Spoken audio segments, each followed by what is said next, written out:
儿媳给父皇请安。奴婢给皇上请安。给太子妃赐座。是陛下。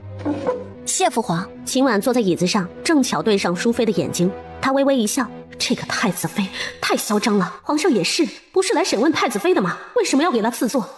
真的好气啊！太子妃，这次叫你来是有事问你。是，父皇请讲，儿媳一定知无不言。淑妃查出潘侧妃当日进宫请安的路上滑倒是人为的，她怀疑这事儿是你干的，你可承认？父皇，这事与儿媳无关，儿媳冤枉。淑妃，你不是想和太子妃对峙吗？她现在来了，就没有这么偏心的。太子是宝，我的儿子就是草，是吗？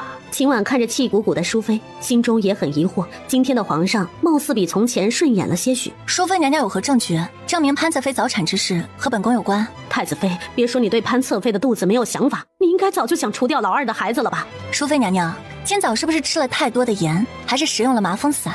太子妃，你这是何意？娘娘是不是太闲了，或者疯了，开始说胡话了？你，淑妃娘娘，本宫与潘侧妃往日无冤，近日无仇，本宫又不是二皇子的正妃，潘侧妃生不生孩子，和我又有什么关系呢？怎么会没有关系？淼儿若是没有了儿子，那她……想到皇上对太子的偏袒，淑妃说不下去了。淑妃娘娘也觉得您刚才的话站不住脚了吧？淑妃娘娘对二弟全爱子之心，我这做小辈的都很是动容呢。潘侧妃自从有孕之后，淑妃娘娘每半月就要召见潘侧妃进宫，这份关心我看了都很羡慕。只是我也没想到潘侧妃的肚子都8个月大了，淑妃娘娘还要坚持让潘侧妃请安。其实淑妃娘娘就算是着急着见孙子，也可以等1-2个月啊。这隔着肚子看孩子总是不真切。像母后这一点就做得很好啊。本宫刚一怀孕就免了我去坤宁宫请安一说，这点淑妃娘娘还是要向母后学一学。太子妃，你不要再狡辩了，就是你派人动的手脚，是你派了太监徐海在潘侧妃请安的路上洒了水，以至于路面光滑，潘侧妃才摔下轿子。徐海，这是何人？哼，你不要再狡辩了，徐海的干爹何环已经交代了，就是东宫大办高公公指使的徐海。陛下，臣妾恳请陛下恩准，让何环进殿来对质。冯顺，去把何环带过来。是。高公公，你有什么想说的？陛下，奴婢冤枉了。奴婢是认识何环，但是他的干儿子徐海是真没有接触过，又怎么会指使他做那伤天害理之事呢？请陛下明察。真不是你做的？陛下，奴婢真的没有。好，那就等何环来了，和你亲自对质。陛下，太子殿下到了。皇上瞪了一眼秦婉，才道：请他进来。太子怎么这么快就来了？难道刘福海招了？赵祯进来之后，见到秦婉安稳地坐在椅子上，松了一口气。儿子给父皇请安。太子，这个时候你不去处理国家大事，来这儿干什么？皇上当然知道赵祯的来意，他就不爽他偏疼媳妇儿，没事就刺他几句。赵祯也不恼，媳妇儿没事，让老父亲过一过嘴瘾，无伤大雅。父皇，儿子听说淑妃娘娘猜测二皇子府的侧妃滑胎和东宫有关系，也前来听一听。现在事情还没有定论，只是太监何环的证词需要和东宫大办高公公好好的对质一番。若是这样，姑爷正好来听一听何环的证词。赵祯在太极殿的姿态就很随意了，他直接搬了椅子坐在秦婉的身边。皇上随意的扫了一眼，在心中哼了哼，当作没有看到。赵祯的手悄悄地握着秦婉的手，秦婉瞪了一眼赵祯，都这个时候了，这个人还能闹他？赵祯却只觉得秦婉有趣，他的嘴角微微上翘。皇上突然就后悔答应让太子进来了，完全是在辣他的眼睛。人呢？怎么还没带上来？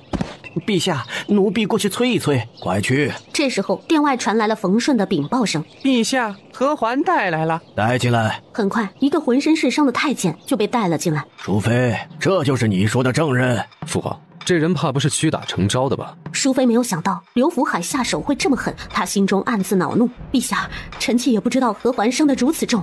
我有罪，我有罪。淑妃，这就是你的证人，朕瞧着他好似傻了呢。何环，可是你受到高大办的指使，让你的干儿子徐海陷害潘侧妃。何环好像是受了指令的机器人一样。是高大办指使的，是太子妃指使的，是太子殿下指使的。陛下，何环已经交代了。淑妃，你这是把朕当傻子耍吗？竟然如此欺骗朕！这时候又开始猛烈的咳嗽起来。赵祯立即起身，来到皇上的身边，给他拍背。父皇息怒，身子要紧。陛下，妾身也是受了下面奴才的蒙蔽，是刘福海，是他给了臣妾证人的口供，臣妾看了才会找陛下做主，这才怀疑了东宫。陛下，臣妾也是受到了蒙蔽呀。陛下若是不信任臣妾，可以把咸福宫的太监总管刘福海叫来，陛下可以亲自问他。不过，陛下若是要见刘福海，还要问太子殿下，臣妾的太监总管被太子殿下抓走了。咸福宫的工人被你拿了。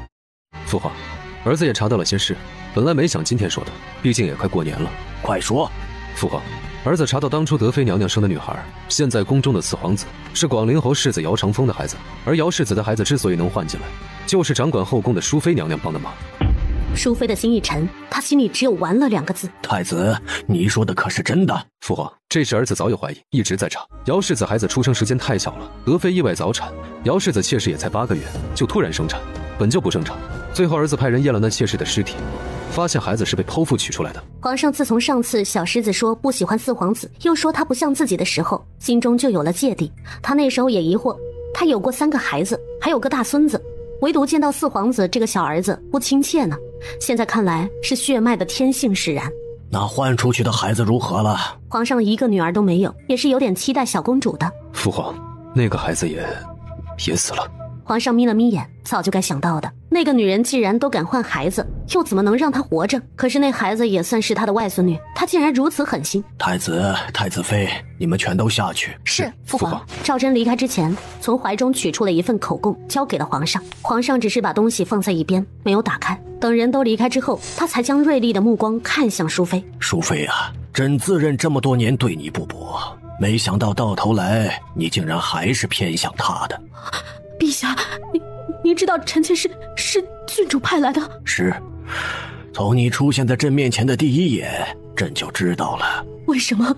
陛下为什么没有拆穿臣妾？淑妃没有想到，她被人要挟的把柄根本就不是把柄。若是早知道，她根本就不会参与商郡主的谋算。为什么拆穿你？从前的你也算是乖顺，那时的你是我和他之间唯一的牵扯了。只是没想到你还是想着你从前的主子竟然做出换子嗣之事。淑妃呀，你就真的不为了冕儿着想了吗？陛下，这事是臣妾一人所做，绝对与二皇子无关，请陛下不要厌弃冕儿，她是无辜的。说吧，今日的事除了和缓，有没有别的证据证明秦氏对潘氏动的手？臣妾没有确切的证据，只有奴才交的那份口供。臣妾听到太子把刘福海抓了，这就慌了，这才做了糊涂事。淑妃自知她不能全身而退，那就不能把东宫得罪死了。况且之前秦氏说的不错，她不应该总是宣召潘氏进宫请安。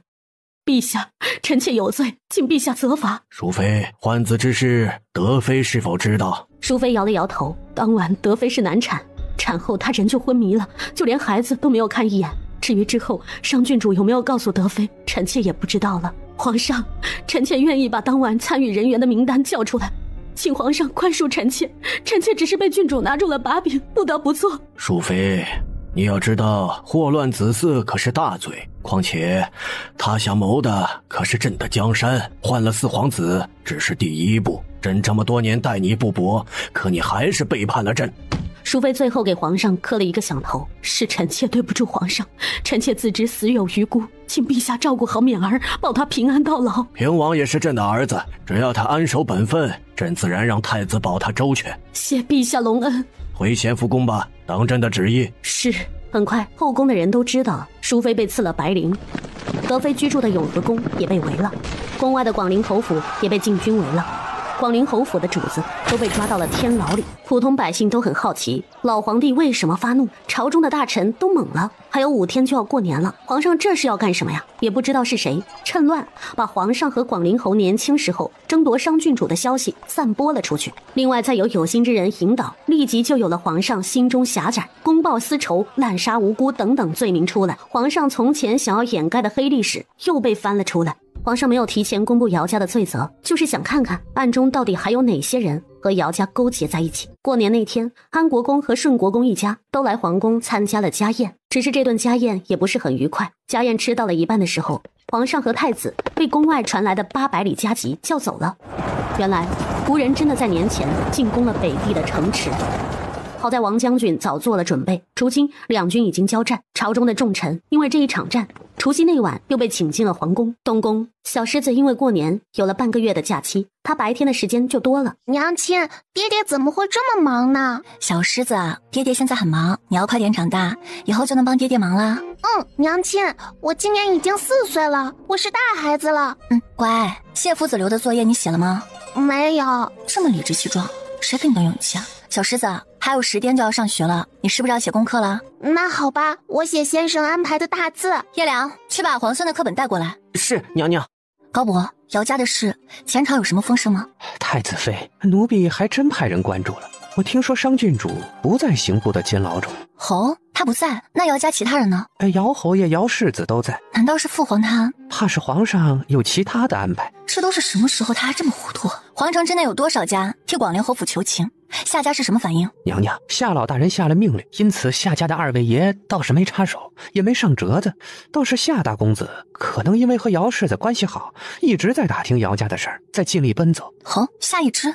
对，哼，夏老大人还真的是老狐狸啊！姚家若是真的有罪，那夏一之也是出于和姚世子的同窗之情，孙辈的孩子胡闹罢了。若是姚家无罪释放，那夏家和姚家继续交好，毕竟夏家第3代的话事人亲自出马，他足以代表夏家。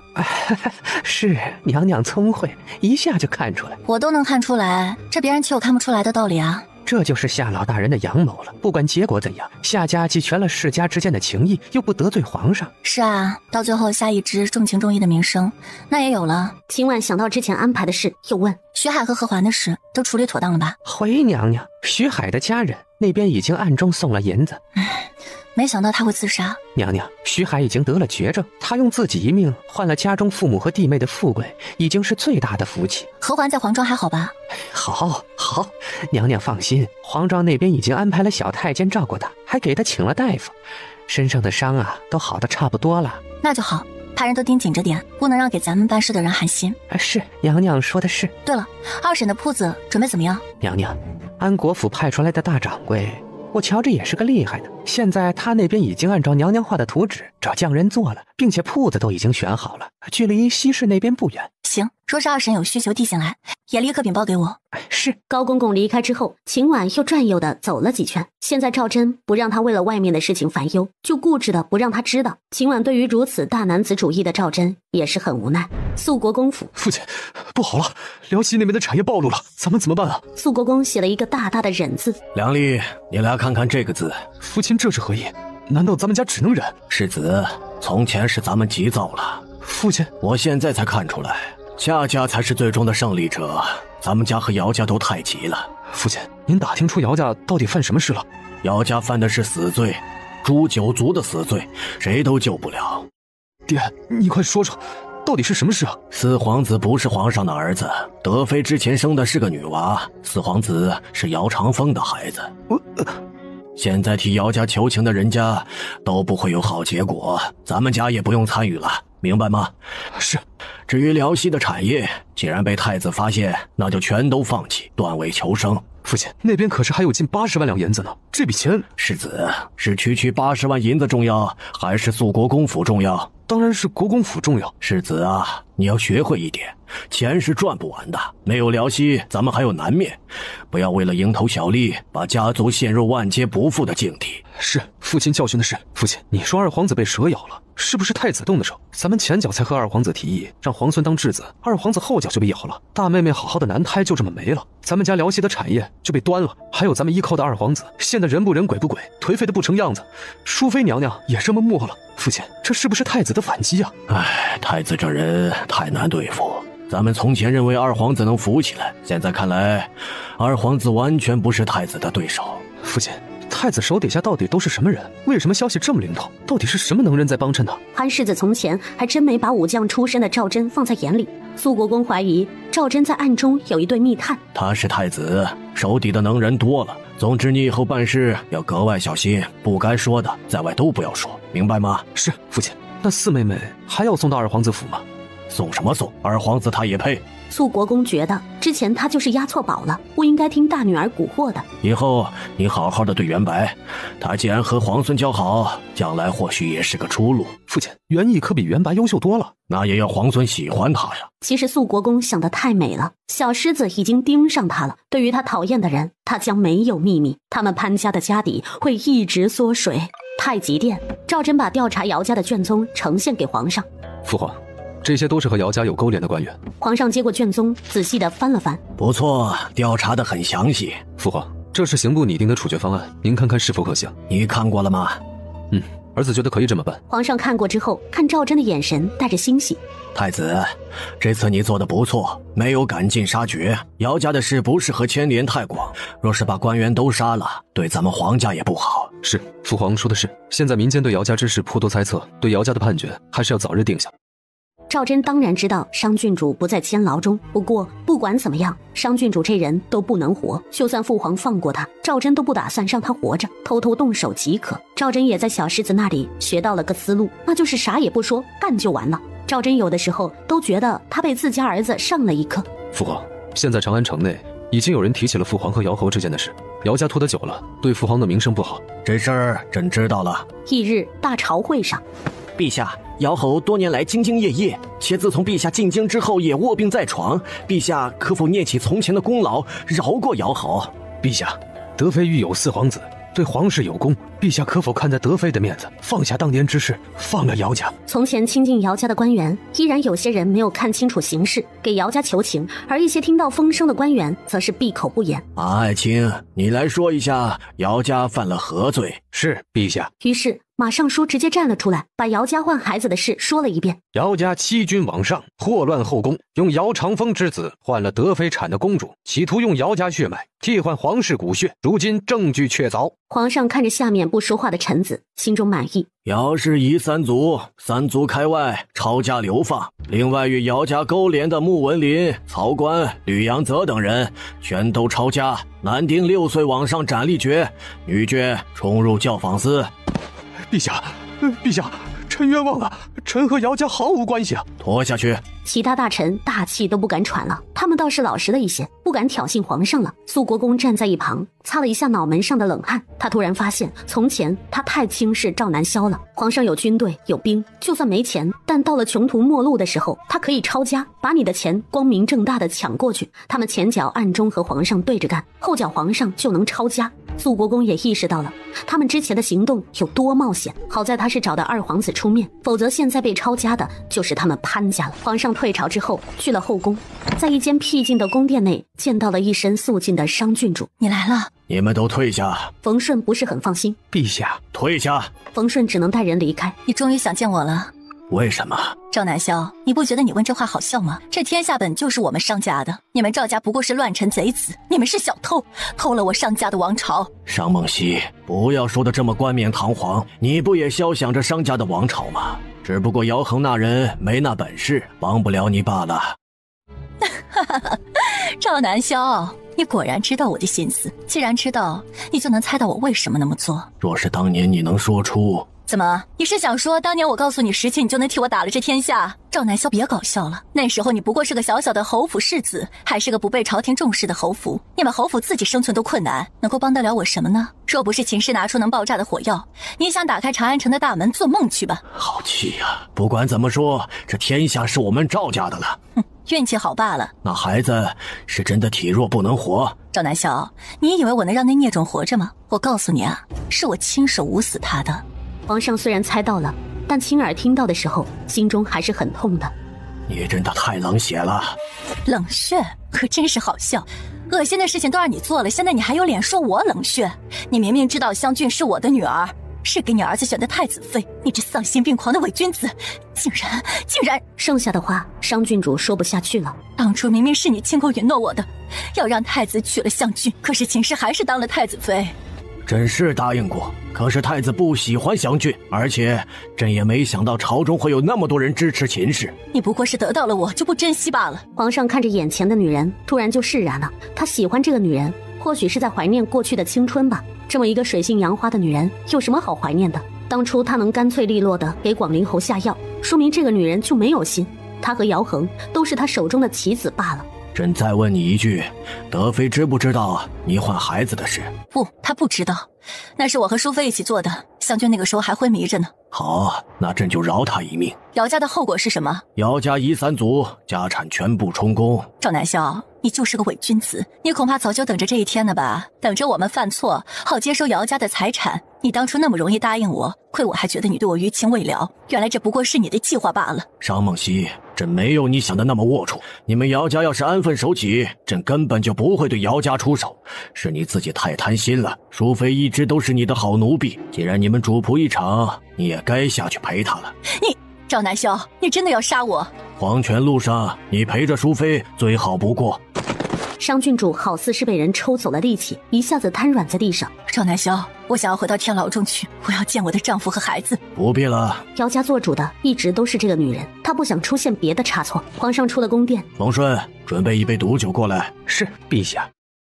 这事你亲自办，要亲眼看着他喝下去。是。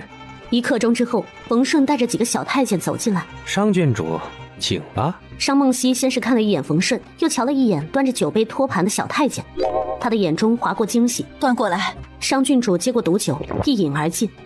突然，商郡主感觉腹部一阵疼痛，然后便是如有刀绞一般。接着，她的嘴角冒出了黑色的血迹。那名端着托盘的小太监好似是吓了一跳的模样，他不可置信地看了一眼之前拿着的酒杯。怎么会是真的毒药？到底是哪里出错了？冯顺见这个小太监浑身发抖，就这点出息，不过是刺死个该死之人罢了。冯顺蹲下身，把手放在商郡主的鼻息处，发现人真的是死了，也放心了。走吧，把尸体运送到刑部监牢中去。是。这时候，在隔壁的小狮子好奇地看着赵真。爹爹，那人要被送走了吗？送走了。那他是大坏蛋吗？当然。赵真把儿子带过来，就是怕皇上对商郡主留情，带着儿子，他不必近身，也能听到父皇和商郡主的谈话。让赵真没有想到的是，商郡主这个女人这么能钻营，她父亲才一打入长安来，那女人就攀上来了。要不是后来她把姚湘俊送上他爹的床榻，破坏了两人的感情，赵真不确定父亲会不会被那个女人给迷惑。商郡主刚才喝的那杯毒酒是赵真亲自准备的，就是怕中间出了差错。这皇宫毕竟从前是商家人住着的，他既然从前就存了取而代之的想法，那么宫中留下的探子想必也是有的。赵真不会冒这个风险，解决了一个大麻烦，赵真的心情大好。走吧，爹爹带你去骑马。太好了，爹爹，我要最威风的马。赵真直接抱着儿子去了皇家马场。爹爹，我要骑它。不行，池风太烈了，爹给你找个温顺的。爹爹，他会听我的。说完，小狮子示意赵真放下他，然后赵真就看到小狮子飞快地向池峰跑去，而烈马池峰竟然主动卧在地上，让小狮子爬了上去。不愧是我儿子。赵真看到小狮子神气地骑在马上，那一副傲娇的小模样，也是翘起了嘴巴。爹爹，从前萧伯伯抱着我骑马了，我们就好像是在飞一样。赵真闻言有些过意不去。那小狮子还想不想感受飞一样的感觉？爹爹也可以办到哦。好呀好呀。赵真一个翻身就骑在了马上。池峰立即奔跑起来。驾！池峰的速度更快了。飞了！顿时马场上都是小孩子的欢笑声。永和宫，德妃从年前就被圈禁在永和宫，她一直想找机会见皇上，可是皇上根本不见她。这时候殿门突然打开了。嬷嬷，你听，是不是殿门被打开了？娘娘，奴婢这就过去看看。不，我亲自去，一定是皇上来看我了，一定是皇上。德妃脚步踉跄地跑出去，发现只是几个太监。皇上怎么没来？葛公公，皇上呢？皇上当然是在太极殿。葛公公您见谅，我们娘娘也是心急，不知道外面发生了什么事儿。姚家用姚长风之子换了德妃生的大公主，现在姚家已经被判了死刑。这不可能，四皇子怎么能不是我的儿子？柳嬷嬷，他们骗人对不对？他们说的是假的对不对？柳嬷嬷身子僵硬，她只知道2个字：完了。柳嬷嬷，你说话呀！我生产的时候，你不是一直在我身边吗？你早就知道，请娘娘责罚。嬷嬷，为什么？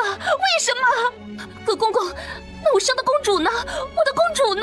小公主被广陵侯夫人亲手捂死了。娘，你为什么这么做？为什么？柳嬷嬷，你知情不报，并参与姚家密谋，跟我们走吧。葛全回到太极殿，把在永和宫的一切都和皇上描述了一遍。许久之后，皇上才开口：德妃也是这事的受害者，把围在永和宫的人都撤了，另外派一批新的宫人给德妃送去。是，陛下。很快，宫中的人都知道了，德妃的娘家出事了。德妃成功解禁，一点事都没有。赵真带着小狮子回了东宫。娘亲，爹爹今天带我骑马了。娘亲，石峰的速度很快，就像是在飞一样，很好玩的。过来，娘给你擦一擦脸。小狮子停下。娘，等你生了弟弟，我也带你去骑马。赵真看着臭屁的大儿子，这小子说的好像是他会骑马一样。好，等到弟弟妹妹出生了，小狮子可是要当个好哥哥。娘，弟弟们什么时候出来？弟弟们也太慢了，我都等了好久了。差不多还要5个月左右。哦，那还要好久呢。陛下，皇宫那边传来消息，皇上没有责罚德妃，也解了德妃的禁。姑知道了。工人退下去之后，秦婉才开口：父皇对德妃还是有感情的。父皇喜欢那就养着吧，给父皇当个吉祥物。北地怎么样了？王胜将军是否能抵挡得住？胡人那边也有了炸药，王胜那边也是很有压力。想到北地缴获的80万两银子，即使补上了军需，不用从中央调集。他看了一眼小狮子，还多亏了这小子提供的消息呢。我早就猜到火药只要一出来，就会被别人给学了去。那东西只要知道配方，他们自己研究配方总会研制出来的。是，所以现在咱们的优势不明显了。见秦婉好像很担忧的样子，他又安慰：不用担心，现在只不过是双方都站在公平的局面上。从前咱们占了先机，胜利才那么顺畅。我年前交给你的大炮图纸，现在做成什么样了？这事交给史册负责了，不如把他叫来问一问。好，看看他们有没有困难。遇到困难，你现在的肚子也出不去啊。是，不出去，那就让史册过来问问具体情况。很快，史册就被叫了进来。参见太子、太子妃。起来吧。大炮做的怎么样了？现在进度如何？回太子、太子妃，现在工匠已经加紧研制了。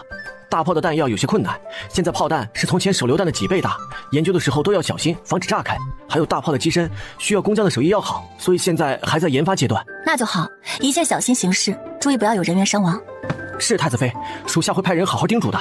史册，以后每隔半月就来东宫和太子妃禀报具体情况，到时候让玻璃作坊的管事也进宫来向太子妃禀报进度。是，太子殿下。赵真挥了挥手，史册退出了大殿。也好，玻璃啊可是能够赚大钱的，早点造出来，你的司库也能丰盈起来。最近国库倒是充盈了不少。那钱也是国库的啊，虽然你是太子，你看看你拿出的那钱修宫殿，或者是用来享乐，那些朝中的大臣保准啊立马跳出来弹劾你。南边和北边都在打仗，我哪敢拿出来挥霍？这银子还要用来赈济那些流离失所的百姓呢。爹爹，娘亲，银子很重要吗？当然，你吃的饭、穿的衣，是不是都要钱？以后小狮子不能浪费，要知道钱财来之不易，要珍惜。可是小狮子很小的，不用很多钱吧？那你可知，你每一餐都要花费数10两银子，可是贫苦人家，一年都花不上3两银子。可真，他们竟这么穷吗？是啊，燕朝的百姓都很穷。爹爹，我以后要让燕朝的百姓都变成有钱人，让他们安居乐业。好，真是爹的好儿子，有志向。皇爷爷，你怎么有空来看我呢？我来了，你不高兴？当然不是，皇爷爷是皇上，爹爹说皇爷爷很忙的。皇上满意了，儿子没在孙子面前拆他的台。走吧，去你们学堂看看。皇爷爷，我牵着你走，我带你去。皇上这时候觉得孙子这话痨的小毛病也挺好的，至少什么时候都不冷场，还能捧场。皇爷爷，这边走。皇爷爷，这边有台阶，你小心点儿。爷爷们都注意台阶呀。谢玉安知道皇上驾临的时候，快速的来到了学堂。微臣给皇上请安。谢亲不必多礼。皇上又开始扮白脸，没办法，儿子脾气太倔强了，不肯低头，只能是他这个老子来。于是现在朝中的局势就是赵祯当那把刀，皇上在后面拉拢。还别说，两父子现在配合的还不错。皇上明面上稳住这些老臣，私底下并不阻止赵祯。两父子这顿太极玩得很好。坐在第一排的那个，你先过来。皇爷爷，那是陆敏之，他爹爹是户部尚书啊。陆敏之有点拘谨地走上前。外见皇上。不必紧张，朕来考考你，《弟子规》会背了吗？陆敏之虽然害怕，但是看到了熟悉的小狮子和谢夫子，还是背诵起来。弟子规，受人训，首孝悌，次谨信。陆敏之摇头晃脑的背诵，其中有记不清的地方，小狮子就在一边小声的提醒他一句。小狮子帮着同窗在皇上面前作弊，皇上自然也看到了，只是他没有想到他这孙子的记忆力这么好。皇上心中得意，但是没有表现出来。陆敏之背了一小半的时候，皇上就要停了。你很好，记性不错，先回到座位上去吧。随后，皇上又随意的点了几个小孩，小狮子依旧像是个小大人一样给皇上介绍：皇爷爷，这是马子峰，他爷爷是刑部尚书。皇爷爷，这是蔡瑞鹏，他爷爷是工部尚书。皇爷爷，这是刘子轩，他父亲是刑部侍郎。跟着来的几个大臣都是惊奇的看着小狮子。皇上，小皇孙果然聪慧，竟然连同窗父辈的官职都能说清。我又不是傻子，知道有什么稀奇。当着这么多人的面，肃国公很下不来台。他发现他和小皇孙很不对盘。皇孙殿下，你怎么能记住同窗的父辈的官职？是不是有人在偷偷教你啊？蔡尚书这话就很有争议了。小狮子，你过来，告诉皇爷爷你为什么知道。我本来就知道啊。那是谁教你的呢？不用谁教我，我自己就知道。孩子还太小，真是没有办法沟通。小狮子记得娘亲和爹爹教他的话，不能把自己的秘密告诉别人。白白的爷爷是个大坏蛋，他是不会说的。小狮子已经在等了，现在天气还没有暖和，他的朋友们还在睡觉，否则他一定要让他的朋友们帮他欺负回去。小狮子眨巴着大眼睛看着肃国公，心中已经在想，有哪个朋友帮忙了？是马蜂小珍去呢，还是要毒蛇小青好呢？肃国公被小狮子盯着，竟然有点后背发凉。怎么回事啊？小皇孙的眼神有点奇怪啊。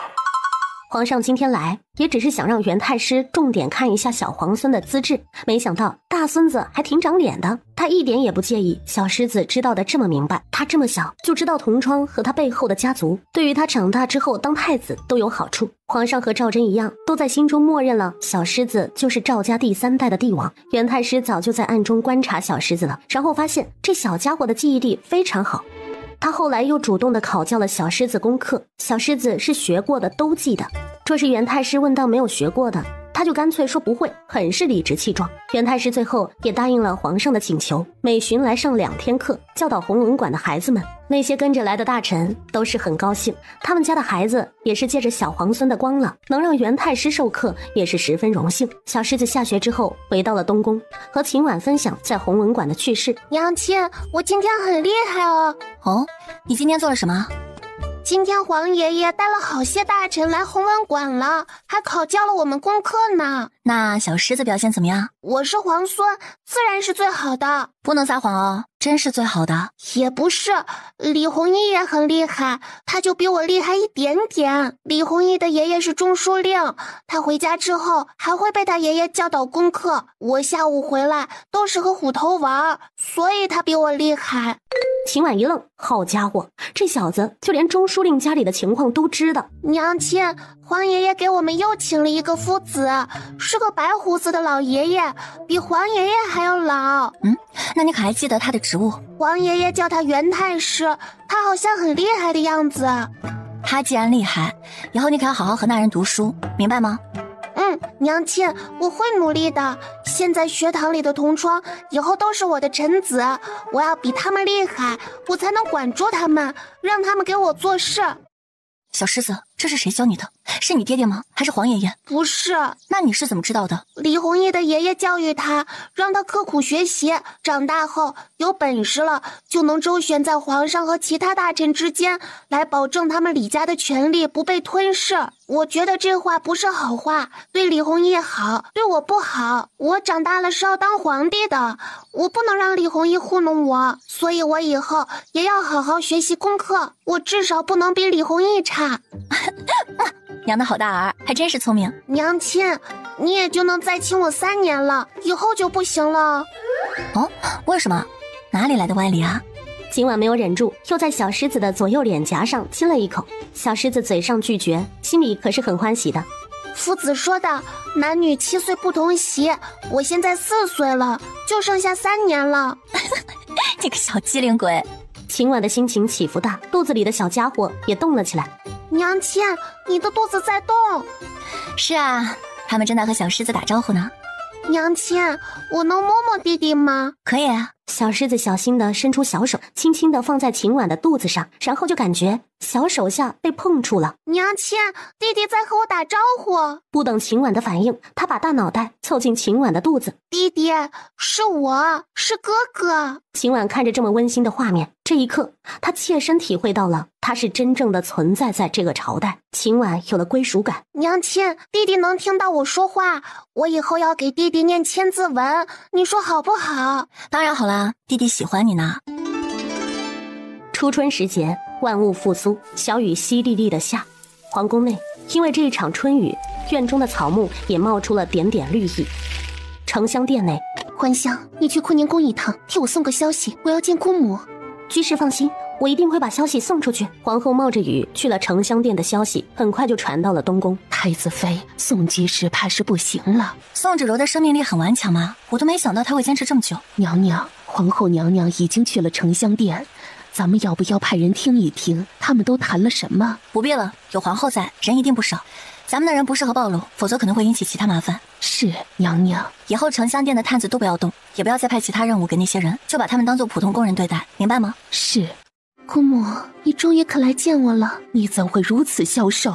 姑母，姑母。皇后的眼睛也湿润了起来。姑母，你还生芷柔的气吗？我真的……你们全都下去，关上门，走得远一点。徐嬷嬷带着人退了出去。柔丫头，姑母，你为什么不来看我？我真的好疼，好苦啊！柔丫头，你只要按时吃药，总会好的。姑母，我知道我好不了了。从前我总是装吐血，让表哥担心我，可当我真的每日咳血的时候，我才知道有多痛。侄女从前的病也是装的，她还以为她这些日子是犯病了呢。宋芷柔本来想让皇后怜惜她，可是她这话才说出来，却发现姑姑的眼神飘忽。宋芷柔意识到自己说错话了。姑母，我知道我活不久了。皇后听到宋芷柔这话，心中又涌起了不舍来。傻孩子，不要说傻话，我这就叫太医来给你诊治。姑母，不用了，我的身体我自己知道，我没有几天好活了。徐嬷嬷，徐嬷嬷。站在门外的徐嬷嬷立即推门走了进来。皇后娘娘，奴婢在。快去把太医院的院正叫来，给柔丫头看病。是，奴婢这……宋芷柔急忙制止。姑母，不必，不必了。血，你吐血了。姑母，我只想好好的和你说说话，不要让太医来打扰我们。好好好，姑母在呢，我听你说话。徐嬷嬷见皇后没有让她出去，于是就留了下来。姑母，我自小就想当表哥的妻，可是我福气薄，不被姑父喜欢，这些都要我出身低。宋芷柔这话可是在皇后心里插刀。姑母，我知道姑父从前就嫌弃宋家身份低，觉得我配不上表哥，就算表哥喜欢我，姑父还是想要拆散我们。可是姑母，我喜欢表哥，表哥也喜欢我，我们两情相悦，到底有什么错？难道姑父当年爱而不得，就不让表哥如愿？皇后听到宋芷柔的话，心中好像是被撕裂了一个口子。她知道她这么说，皇后以后和皇上别想好了。她卧床这大半年，真的是恨透了这个皇宫，她恨皇宫里的所有人。可是她最恨的人是姑母，自称待她比娘亲还好的人，竟然也舍弃了她，对她不管不顾，就这么放弃了她。姑母，我知道姑父是嫌弃宋家的女孩，再生下有宋家血脉的孩子。从前我的年纪小，看不清形势，以至于才做了那么多的错事。姑母，姑父若是嫌弃宋家女，他可以明说的，否则我当初也不会如此执着。或许姑父早早把我送出侯府，不给我和表哥接触的机会，我也不会情根深重，以至于后来不择手段。那样我是不是也成了别家妇？以我宋家钱财，也可以找个好夫婿。想必那时的我也已经有了孩子，子嗣环绕，像秦氏一样。姑母，我知道我配不上表哥，表哥已经爱上了秦氏，这些我都不争了。我知道我没有几天可以活了，我就希望姑母以后能好好的活着。皇后听着宋芷柔这一大段话，内心复杂。她深深的看了一眼宋芷柔，她不是真的什么都不懂，侄女的话是往她心里捅刀啊。不过她也说对了一句话，那就是赵南萧不想他的儿子再生下含有宋家血脉的孩子。姑母，我离开以后，希望姑母能照顾我爹娘。京城是个捧高踩低的地方，我爹无官无职，他虽然是国舅爷，可是京城的世家大族，又有哪个人把他放在眼里？表哥就算不喜欢我了，可是父亲是他的亲舅舅，希望姑母能劝一劝表哥，让他对宋家好点儿。姑母，我以后不能陪着姑母了，以后就让堂辈们多陪陪你吧。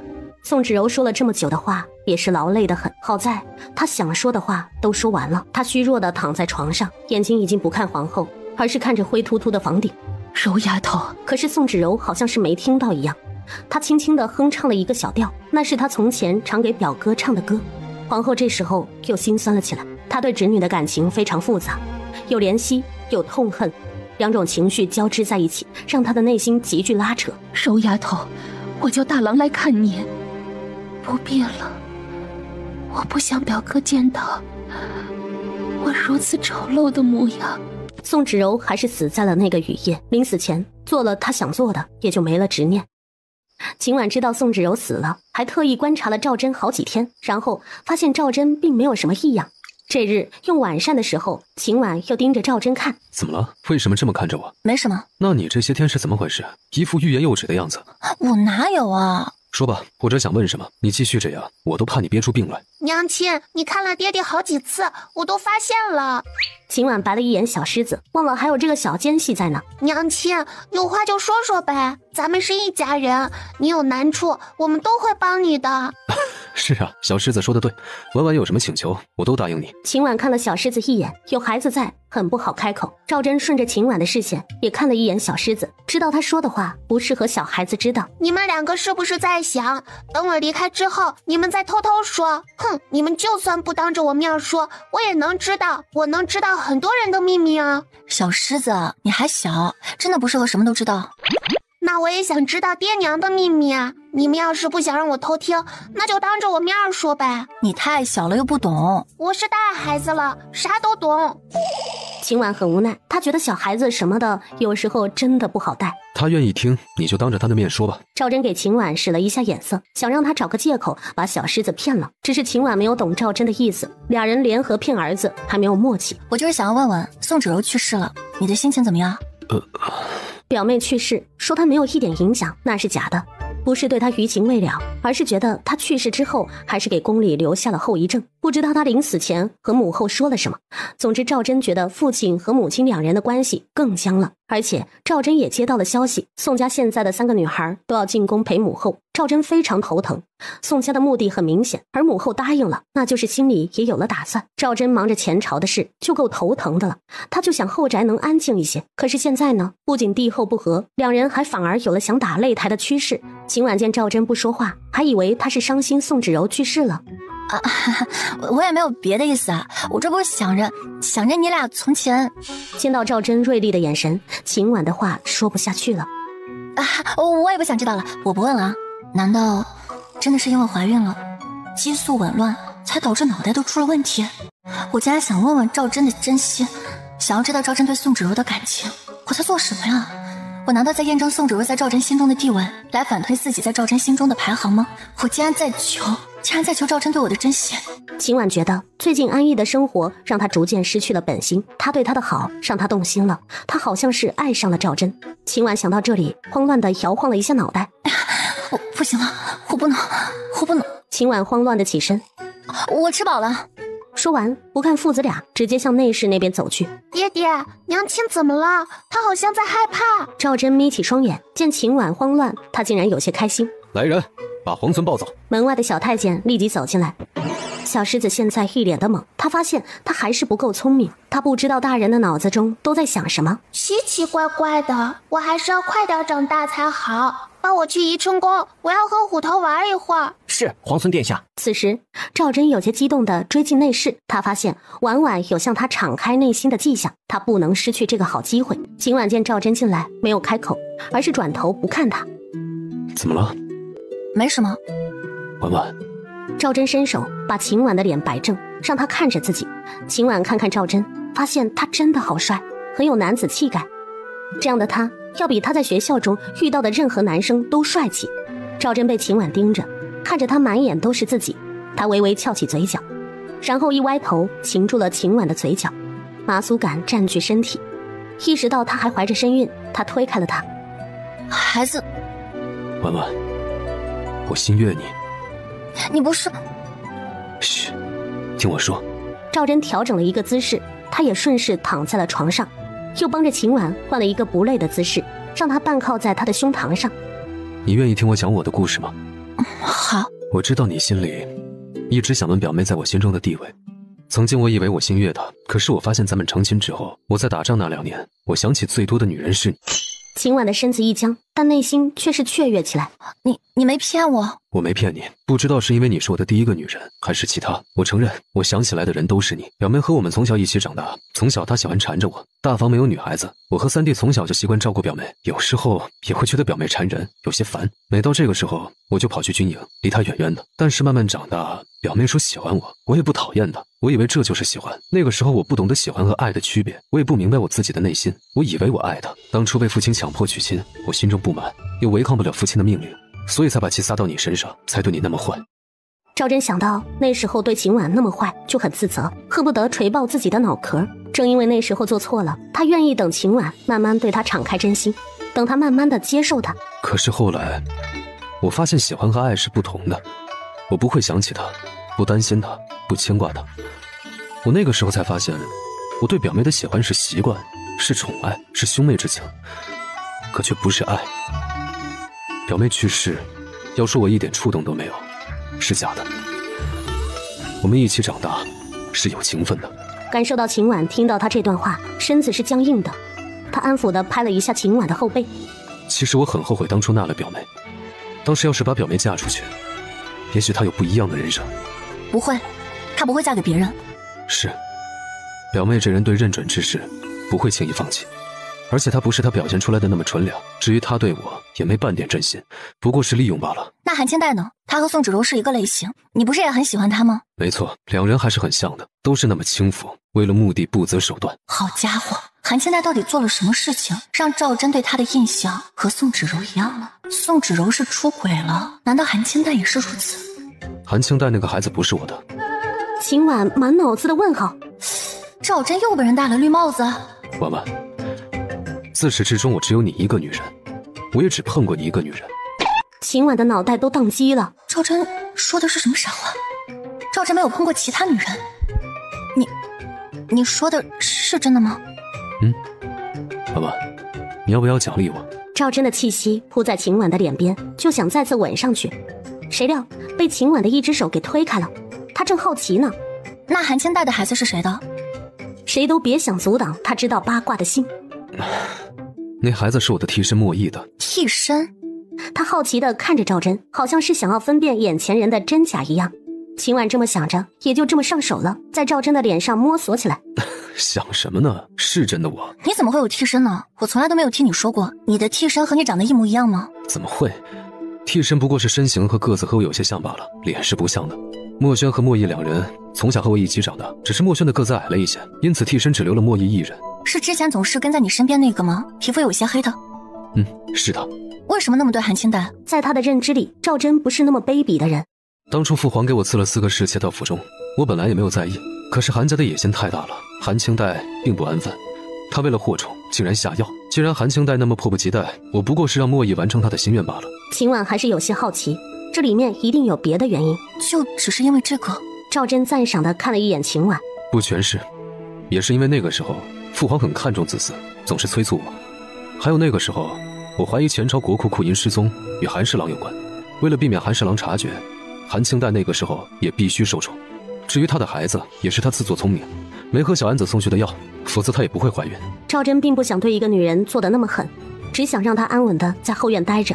只要老老实实的，他就能保证他衣食无忧，富贵荣华。说是韩千带的孩子还在，生下来，那你打算怎么办？那时候会私下报给莫弈吧，毕竟是他的孩子，会给他养着。你就这么确定莫弈没有对韩千带动情？不会，他对我很真心。秦婉摇了摇头，男女之间一旦是发生了关系啊，很多事情都是不好控制的。秦婉只是就事论事的分析，赵真听到秦婉的话，倒是沉思起来。好了，没有疑问了吧？咱们也该休息了。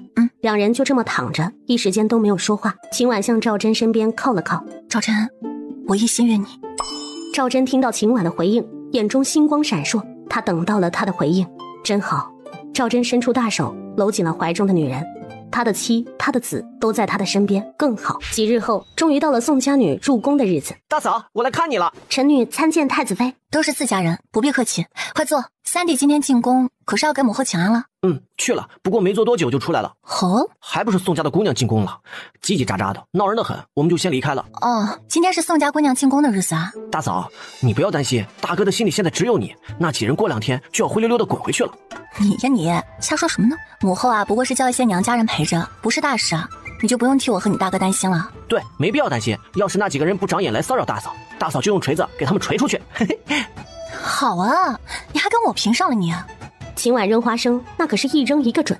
大嫂，我再不贫嘴了。秦婉见赵荣求饶，终于收手了，说是我也学会了，那是不是就可以教训赵三了？嘿，赵三是夏文淼给赵荣起的外号，那时候两人是不打不相识。文淼，这一手你可不准学哦。大嫂，你可不能教他，别因为她是你表妹你就偏帮她，我也是你弟弟呢。胡说什么呢？谁说我要学了？那可说不准呢，文淼可是我表妹。文淼，以后呢多来东宫坐坐，咱们以后都是妯娌，你进宫多陪陪我。我自是愿意来的，能和表姐多说话，我也是高兴的。娘亲，我回来啦。等他越过门槛，见到赵荣的时候，还一脸失望。怎么不是二舅舅呢？怎么见到三叔就不高兴？你非要和你二舅舅亲？放开我，放我下来！大嫂，我带小狮子出去玩一会儿，好好的和他亲香亲香。去吧。不要，我不要。哎呦，你这个小卷毛还敢和我耍脾气，我今天就要治一治你。说完，抱着小狮子就出了承恩殿。三叔，你真的要和我玩？今天三叔就好好的陪你耍耍。三叔真好。三叔，那咱们去宜春宫吧，那边有好玩的。小孩子还是很好哄的嘛，我就说嘛，我怎么能比不上晴天的卷毛？算起来，我和小狮子的血缘关系才是最近的。晴天可是大嫂的堂兄，血缘到底是差了一层。可是等他到了宜春宫，大门关上的那一刻，他发现他想错了。小狮子，有老虎！三叔，这是我兄弟虎头，虎头，快和三叔好好玩玩。赵荣急忙后退，可是退路已经没了，赵荣只能拼命奔跑。有老虎，不要追我呀！顿时，宜春宫传来喊叫声。三叔玩得真开心，开心的哇哇叫呢。叶良站在他身后，嘴角不停地抽搐着。他觉得荣王不是很开心的。承恩殿，曹夫人现在还好吧？三姑姑已经搬离了夏家。什么时候的事情？就是前2天，姑父找了房子，然后三姑姑一家就搬了出去。搬出去也好。祖母劝了姑姑多次，只是三姑姑很坚持。那泽宇呢？还在夏家的学堂念书吗？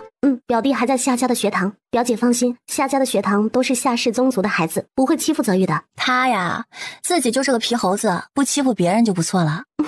表姐说的真对，我听弟弟一心说，表弟当时给几个同族的兄弟都收拾了。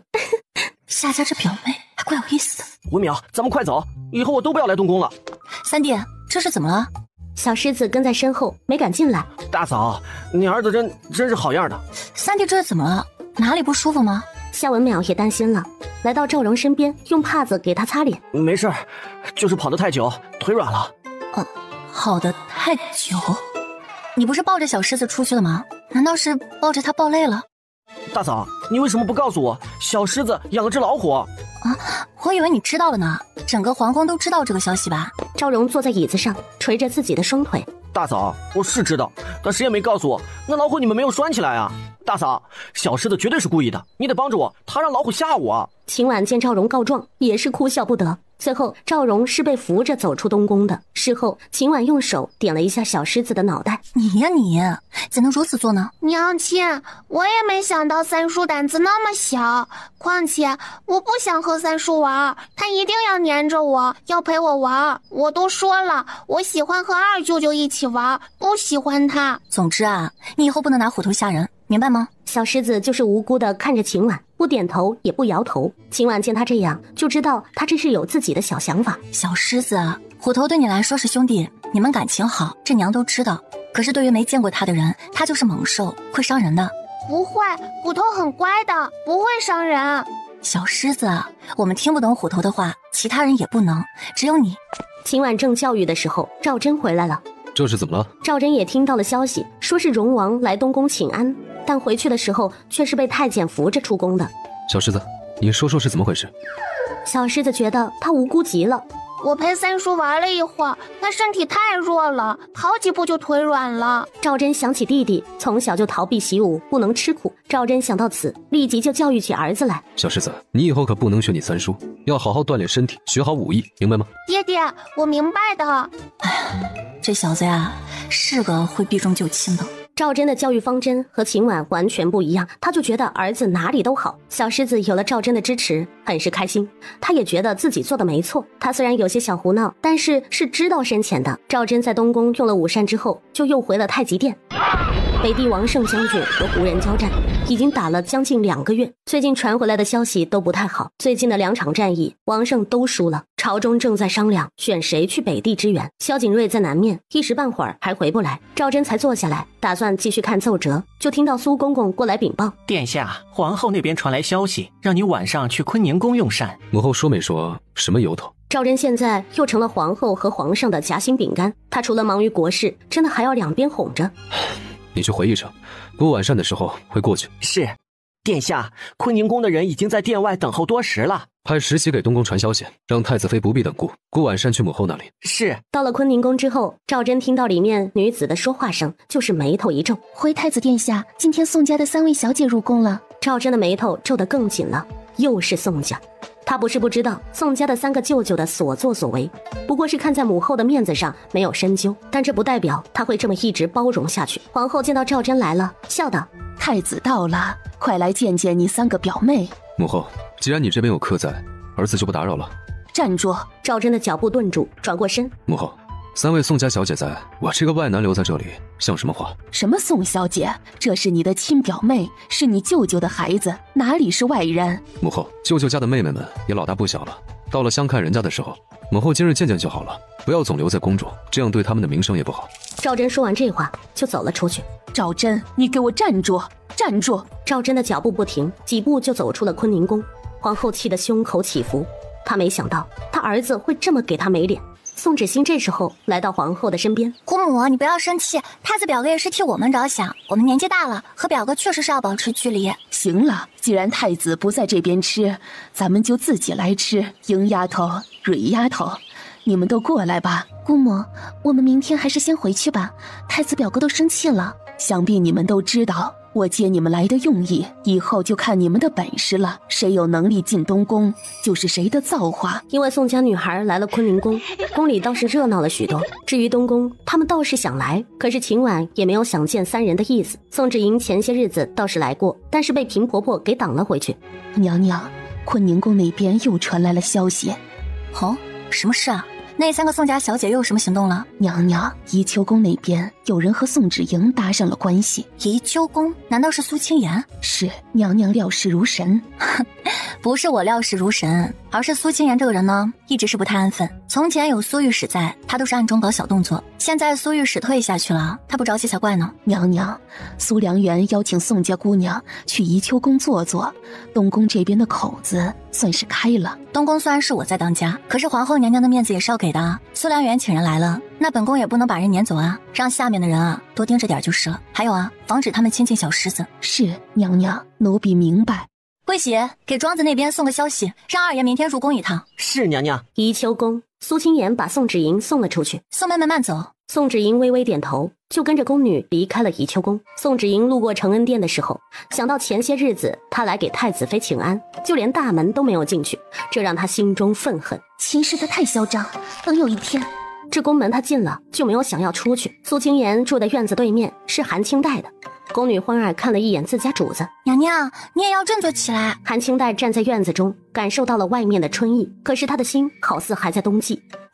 韩姐姐总算是愿意出来了。韩清代不想搭理苏清言，转身就想离开。韩姐姐留步，咱们姐妹二人好久没有说话了，不知道韩姐姐愿不愿意聊聊呢？苏清言见韩清代还要走，漫不经心的道：韩姐姐发现没，太子身边那个护卫身形和殿下有着8分相似呢。韩清代的心砰砰乱跳，手下意识地握成拳。前几次我还以为是太子殿下来了宜秋宫，后来才发现是我看错了。后来我一打听才知道那人是叫莫弈，是从小就跟在太子身边的护卫。你和我说这个做什么？韩姐姐，不如来我这边坐一坐。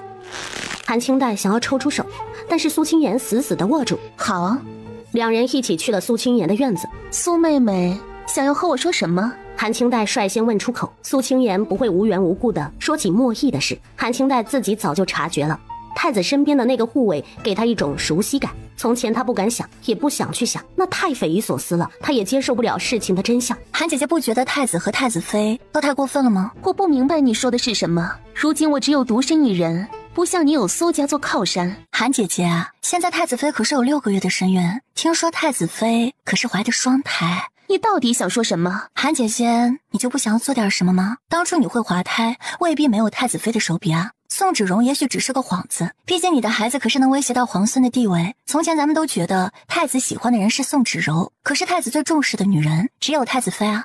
韩姐姐啊，当初你意外滑倒和平王府的潘侧妃是多么的相似啊！太子妃的手段太狠了，她为了小皇孙可真是什么事情都能干得出来啊。苏妹妹，过去的事我不想再提了，我如今就想好好的在宜秋宫活着，我已经无心再插手其他人的事了。韩清代站起身，苏妹妹，我还有事，就先告辞了。苏清言这一次没有挽留，他也看出来了，韩清代不会向他投诚，但是他已经把钩子放下了，他就不信韩清代忍得住。翌日大朝会上，朝廷接到800里加急，北地的王胜将军又败了。众位爱卿，何人能去北地平息战乱？站在下面的大臣闻言，互相看了一眼，没有人站出来。肃国公这时候心情很好，皇上越生气，他越开心。当初他就反对和胡人开战，现在看看打败仗了吧？怎么，我燕朝没有人可用？兵部尚书王齐峰站了出来。陛下，臣以为阮云亭和孟少都可以。不过2位将军，一个在金城，一个在建围，距离北地太远。跟随赵南萧打仗的将领，现在都分布在各地，镇守着燕朝的边境。不可，2位将军都不能动。现在西羌也在虎视眈眈，西羌距离长安城更近，西边的防守不能动。太子的话不错，西边的西羌等部族也要防范。这时候，刑部尚书站了出来。陛下，臣倒是觉得有一人可以，也只有此人可行。哦，是谁？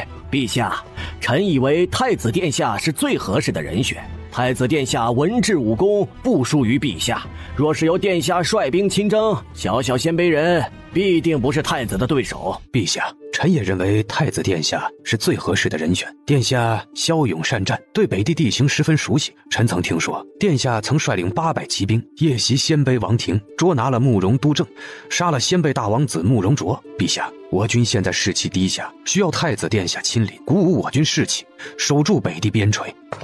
陛下，臣附议，太子殿下是最合适的人选。有了大臣开口，逐渐附议的大臣就多了起来。肃国公很开心，他挑在最中间的时候，站在那些附议的队伍中。皇上坐在上首，沉默着不说话。虽然他相信大儿子的实力，可是如今他是太子，若是出了一点差错，这代价就太大了。父皇，儿臣愿意率兵出征。陛下，臣以为万万不可。陛下，太子乃是燕朝储君，储君怎么可以冒险？陛下，袁太师说得对，太子殿下不能去。中书令为了国家大局考虑，都不能让太子冒险。况且皇上的身体他也清楚，若是皇上突然驾崩，太子在北地恐怕都鞭长莫及。陛下，太子殿下虽然骁勇善战，但好些国事也要太子殿下定夺，还是派其他将军前往。陛下，如今已经快到4月，马上就要进入春耕，胡人再不撤兵，北地那大片的土地将无人耕种，战乱不平息，北地百姓怎么办？他们吃什么喝什么？耕地没人种，没有粮食，到那时恐怕不用胡人打来，燕朝内的百姓都要揭竿而起了。父皇，儿臣愿意带兵前去支援王胜将军。皇上听到赵祯这么说，并没有一口答应，他要私下和太子商量。此事明日再议。退朝。肃国公在人群中看着皇上缓慢地被人扶着走了下去，他也不再停留，快步地往殿外走去。这是个机会，二皇子的机会。太子，说说你是怎么打算的？父皇，儿子这次必须去，北地的战役必须要尽快结束。还要在春耕之前结束。是，除此之外，你可还有其他的缘由？是，父皇。儿子觉得王将军说的蹊跷，开始的时候还有输有赢，现在连输了3场，此事绝不寻常。儿子也想过去调查事情的真相。既然如此，那你就好好的准备吧。父皇，朝中之事恐怕要让三弟来。老三那人没有才学，来了只能帮倒忙。赵真的心一紧，父皇恐怕是要让二弟来了。父皇，儿子先和秦氏说一说，他现在已经有了6个月的身孕，他这一胎是双胎，他一说有可能是早产，秦氏生产的时候，儿子恐怕不在身边，还请父皇多关照秦氏一二。秦氏肚子里的孩子也是朕的孙子，朕还能亏待他不成？父皇自然是不会，就怕宫中那些不长眼的奴才在暗中使手脚。放心，朕的孙子朕宝贝着呢，绝对不会让那些魑魅魍魉伤了他们。父皇，那儿子先告退了。皇上挥了挥手，赵真离开两仪殿，没有先回东宫，而是先去了坤宁宫。坤宁宫的宫女禀报赵真来的时候，坐在一边陪着皇后下棋的宋芷欣眼睛一亮，但是她很快就掩藏了下去。请他进来吧。赵真进来之后，先给皇后行礼。儿子给母后请安。太子这个大忙人怎么有空来坤宁宫了？母后，儿子大概5日之后就要出征了。怎么会？你为什么要亲自去打仗？皇后敢和皇上对着干，就因为太子是他生的，而且这个大儿子就是他的依靠，他怎么能让他冒险？大郎，朝廷有那么多将军，为什么要你去？请宋姑娘回避一下。姑母，太子表哥，希儿先告退了。宋芷欣退出了殿外，并没有离开。徐嬷嬷见此也并没有驱赶，她也是凑近了一些。母后，儿子出征的时候，希望你多照看一下秦氏。他生产的时候，儿子恐怕回不来。真的要你去吗？母后，这一战我非去不可。朝廷养那些人都是吃干饭的吗？那些大臣怎么就不能想想办法？母后，秦氏那边以后还有你照看着。这次出征准备的匆忙，儿子时间紧急，还有好些事要去准备。母后，儿子走后，你不要和父皇继续怄气，也尽快把宋家的女孩都送出皇宫。大郎，你真的不能纳一个宋家的女孩到后院吗？母后，我以为你应该是最懂儿子的，我和芷柔的事你都是清楚的。大郎，可是我还是想，你的孩子中有个带有宋家血脉的孩子，就算是个女儿也行啊。大郎，我就这么一个请求，都不答应母后吗？母后，我的身上就有宋家的血，小狮子是你的孙子，这些都算的。从我这代开始，往后的数十代不都是吗？好像是这么一回事。母后，就是这样。等儿子出征以后，母后还是尽快把宋家的姑娘送出去吧。时间长了，对他们的名声不好。母后总不想让父皇纳了他们吧？行，我改日就和三人说一说。赵真见说动了皇后，就转身离开了。谁料刚一出口，就看到了在门口的徐嬷嬷，还有那一闪而过的粉色裙摆。是那个宋四姑娘？难道她在偷听？赵真想到这里，眼中闪现不悦。殿下，赵真只是嗯了一声，就快步离开。太子殿下应该没见着芷欣小姐吧？赵真回到东宫的时候，就看到了一脸担心的秦婉。你都听说了？秦婉点头。真的要你亲自去？北地的战事焦灼，拖久了对燕朝不利。况且我和梁国四王子早晚有一战，北地就是镇北军的根，也是我们赵家的根。如今我们必须要去守住。大炮还没造好，现在还帮不上你的忙。秦婉有些后悔，没有早一点拿出来。不碍事，我打算用投石机投放炸药，只要炸药足够多，我们还有优势。秦婉想到王将军接连败了几场，好奇地问：王将军也有炸药，按理来说不应该是打得那么艰难啊。你说的对，这也是我要亲自去的原因。王胜将军战败，也许另有隐情，我要亲自去看看。也好，那你大概什么时候出发？大概5天之后吧。秦婉算了一下时间，时间还来得及吗？什么来得及？我要送你一个防身的东西啊，到时候你穿在身上，刀枪不入。到时候都穿着盔甲呢。我要送你的东西更轻便，可以穿在盔甲里面的，双重保险。哎，对不起。为什么道歉？你生小狮子的时候，我就不在你身边，现在又要出去。没事的，我会照顾好自己的。你放心，父皇和母后那边，我都已经拜托他们多照看你了。秦婉心想，其实大可不必。说句不好听的，他的危险或许都是他们招来的。此外，我走之后，你就把高公公调回来，外面的生意不重要。还有，我会给你留一队东宫护卫队，到时候都听候你的调遣。父皇会同意吗？无事，父皇不会反对的。到时候我把史子和墨轩都留给你。我不要墨轩，我要墨义。墨轩的身手要更好一些，让墨轩跟着你去。不对，你怀疑墨义？不是我怀疑他，我留他保护我，你不放心吗？胡闹！或许是女人的直觉吧。你在外出征，我不想你身边有任何潜藏的危险，把墨义留下来，让墨轩和你走。好，听你的。赵真又嘱咐了秦婉好些话之后，才离开东宫。在赵真离开之后，秦婉就让人给庄子上的秦庭送消息，催促他尽快下山。需要他出力气的时候到了。阿婉，何事这么着急啊？现在天气虽然暖和一些，你怎么出来了？大嫂，这次叫你们过来是想让你们在宫中小住几日。大嫂，我们在宫中留宿是不是不好啊？没事的，这几天呢需要你相公出些力气，太子那边都已经说好了。阿婉，到底是什么事儿啊？太子5日之后就要出征，我要给他做一个防身的东西。我现在怀着身孕，便只能劳烦二哥来做。大嫂，大哥要出征是因为北地的战乱吗？北地战事焦灼，王将军连败了3场，太子要亲自去北方看看情况。阿婉，你要做的是什么？三人来到了秦婉的书房，秦婉取出了一张图纸递了过去。二哥，这个呢是锁子甲的图纸，你先好好看看。阿婉，这是用铁环做衣服？差不多，不过不用带袖子，主要也就是保护胸前和背后就行了。制作起来有些繁琐，妹夫5日之后就要出发，光靠我自己可能完不成。我知道啊，我把图纸给你啊，你带着去军旗间，太子已经打好了招呼，你去挑选几个手艺好的匠人和你一起做，尽快把此物赶制出来。那好，我这就去军旗间。秦婷脚步匆匆的离开，秦婉则是有时间和赵晴好好的说一下外面的情况。庄子上都还好吗？一切都好。时钟作坊那边十分忙碌，听说又接了江南那边的大单。二婶好些日子没进宫了，家里可是有事在忙。赵晴看了秦婉一眼，不大好意思，我娘她不大舒服。怎么会？可传了太医了？我娘有身孕了，这是好消息啊！二婶怎么没有往宫里送消息呢？我娘觉得丢人，她都这个年纪了又怀孕，她觉得外面的人会笑话她。二婶想多了，这是大好事啊！不行，我得要给二婶啊送些东西过去。走，跟我去库房看看，给二婶挑些好东西。大嫂不用了吧？无事的，我这肚子没几个月就要生了，现在又不能多吃，那些补品正好是给二婶用。你也成亲了，肚子有动静了没？没有，大嫂，我没怀孕。小狮子可是非常的期待，他想你给他生一个和他一样头发的弟弟呢。我也希望。赵晴和秦婷两人就这么在东宫留了下来。晚上的时候，众人又小聚了一番。赵祯和秦婷这次还一起喝了酒。秦婷知道大哥也要跟着妹夫一起出征的时候，心里有些羡慕。妹夫，你说你怎么只让大哥去，没有让我也一起呢？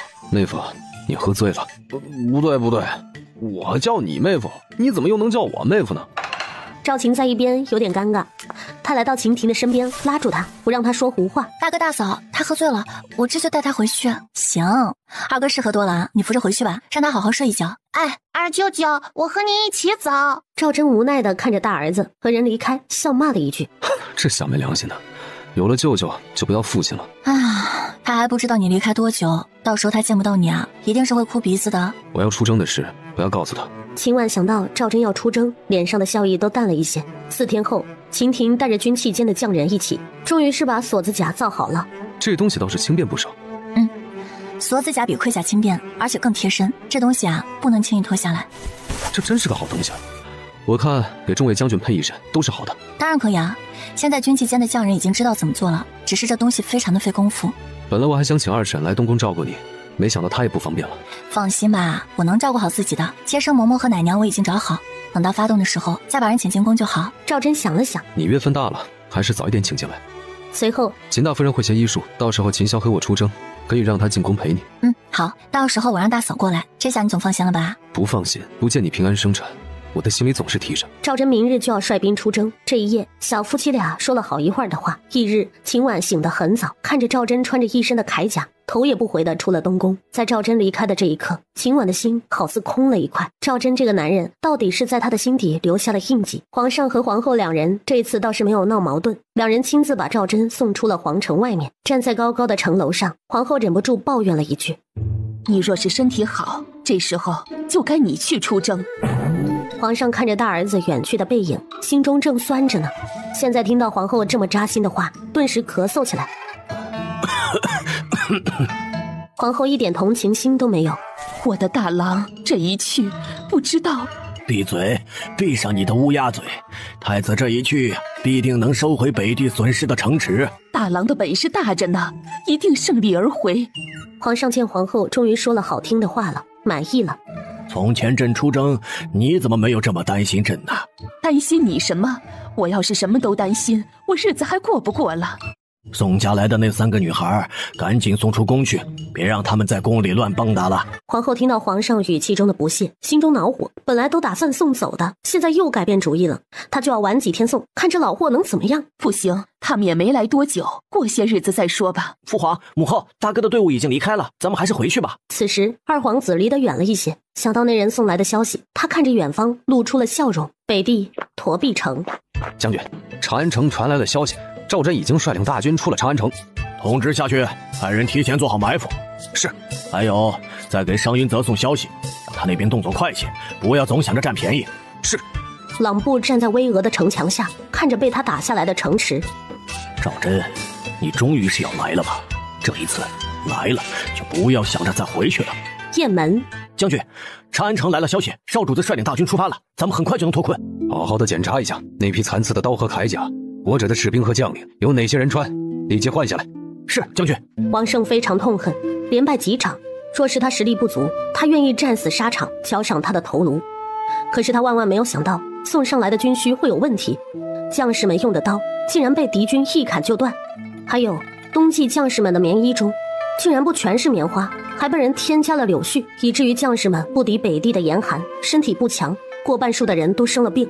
将军，等少主子一来，一定能查出那些贪官污吏的。这次的事不小，本将给京城送去的密折都石沉大海，恐怕朝中有人拦截了这道折子，不给皇上和少主子见到。看来那人的实力不小。是，就是那人在暗，我们在明，现在军需出了纰漏，这么大的事报不上去，也太古怪了。少主子这次来了，希望带来的军备都是完好的。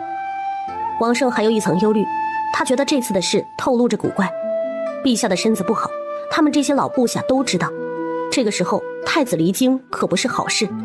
将军，墨将的那人和太子妃有些交情，不如我写一封家书让他交给太子妃。若是写得明显，恐怕也会被拦截，可若是掩藏太深，太子妃可能看明白。将军，太子妃虽然一介女流，但是她的才智和坚韧完全不输男子，末将觉得可以一试。好，死马当活马医吧。好，末将这就去写家书。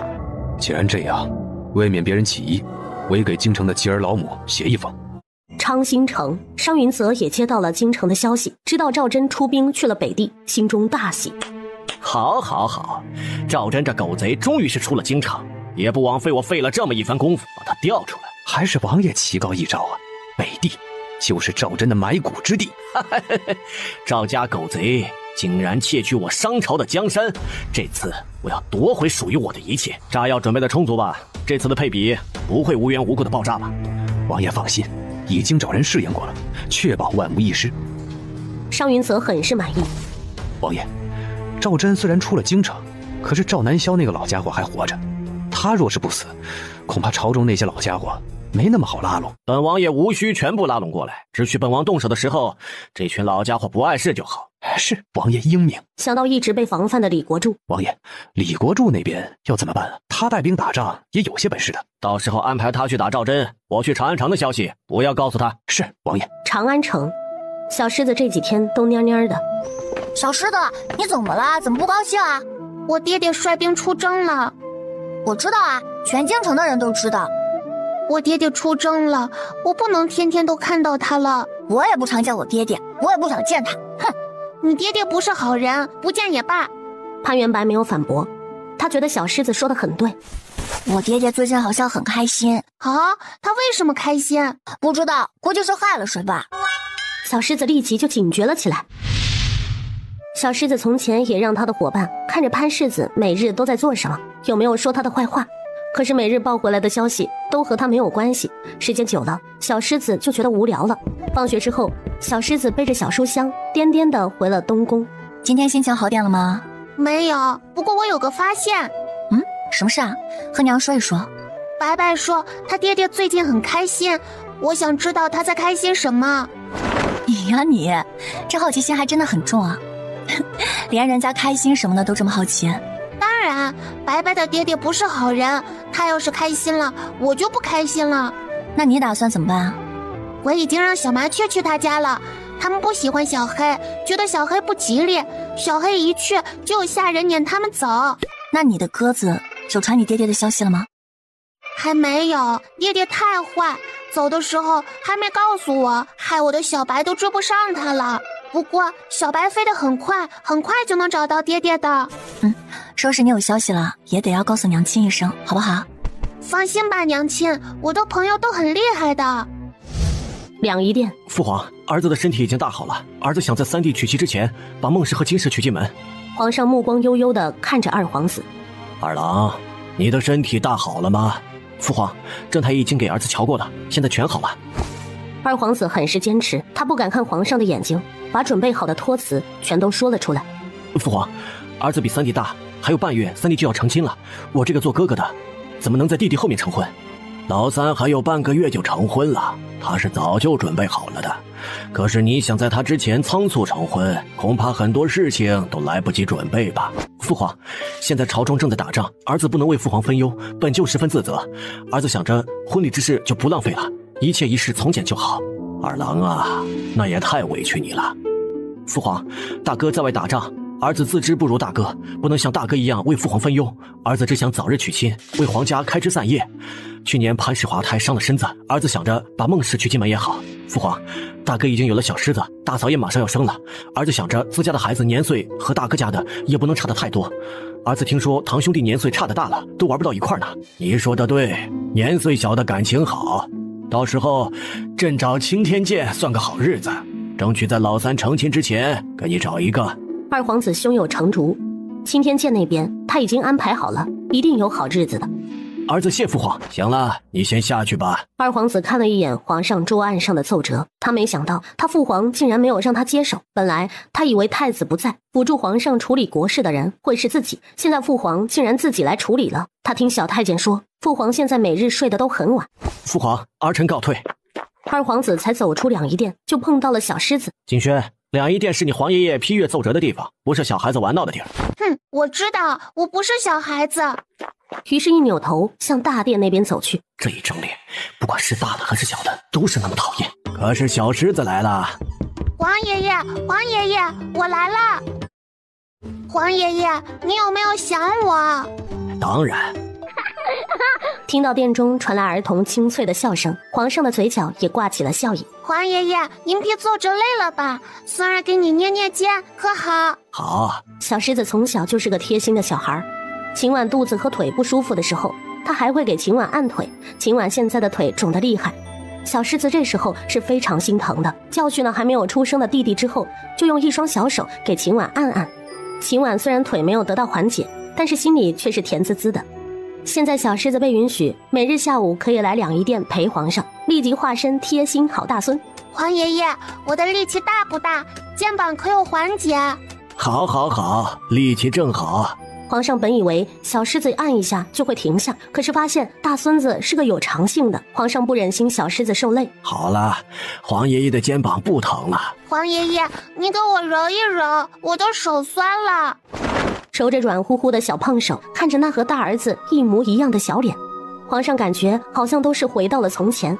皇爷爷，你的手这里硬硬的，不像我的，我就没有。这是手茧，等你以后学了刀剑也会有的。真的吗？当然。祖孙两人在殿中亲亲热热地说着满是童趣的话题，很明显皇上很有耐心地陪着大孙子说话。二皇子自从小狮子进入大殿之后，人就在殿外没有离开，他的手紧紧地攥在一起。父皇啊父皇，你真是太偏心了，你总是偏帮太子，以为他登基之后会善待我和老三，其实您老不知道，太子大哥已经对我动手了，去年的蛇就是东宫放的。许久之后，二皇子才转身离开了两仪殿。东宫承恩殿，娘娘，李承辉求见。哦，说没说他有什么事？没有，他说要亲自和娘娘禀报。好，请他进来吧。是。很快，圆滚滚的李佩兰就走了进来。嫔妾给太子妃请安。李承辉请起，这都是自家姐妹。妙音，去搬一把椅子过来。是。李佩兰没有客气，直接坐了下来。娘娘，我有事和你说。李佩兰现在是抱紧秦婉的大腿，她发现她投靠太子妃之后，太子对她的待遇都好了。娘娘，我最近发现苏清言最近总往韩清代那边跑。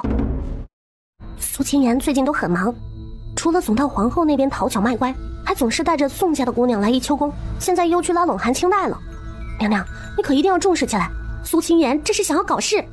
哦，那你可知道苏清言的想法？秦婉也有眼线，自然知道这些表面上的事。至于他们私下里谈的是什么，秦婉还真不知道。其实他若是想知道，他可以借助小狮子，只是秦婉不想这么做。小狮子太小了，他是自己的儿子，不是一个工具。一些阴暗的事还不适合小狮子这时候知道。这嫔妾也不知道，我也不是他肚子里的蛔虫，我就是觉得苏清言或许是憋着一个大招，所以来提醒娘娘一句。多谢李成辉的提醒。平婆婆，去我的库房，把太子赏赐给我的那个白玉莲花牡丹簪子拿过来一支，赏赐给李成辉。是娘娘。娘娘，这都不好意思呀。你有心提醒本宫，这份情本宫是记得的。平婆婆很快就拖着托盘进来了。谢娘娘赏，谢娘娘赏。李佩兰离开之后，平婆婆才开口：娘娘，为何今日要重赏李成辉，还送他太子送您的簪子？您平日也很喜欢戴呢，现在只剩下一只了。东宫这几个女人也就李成辉还算是顺眼些。苏清言这人心里有主意，朱成辉又以苏良缘马首是瞻。现在呢，他要去拉拢韩清代，本宫现在也要留住李成辉。况且他能主动提醒本宫，就是好的。平婆婆听到秦婉这么说，暗暗点头，但是她总觉得自家娘娘没有说实话。娘娘一定是有其他的打算的。随后的日子，秦婉除了在承恩殿活动，还偶尔走出了承恩殿，在东宫的花园里溜达一圈。一连3天，秦婉都去了花园溜达，好些人都看到了。到了第4天的时候，秦婉就没去，然后又隔了2天，又去了花园。今天她才出来，碰到了来东宫找苏清言的宋家3姐妹。给娘娘请安。不必多礼。就这副容貌，竟然还把太子表哥勾了魂。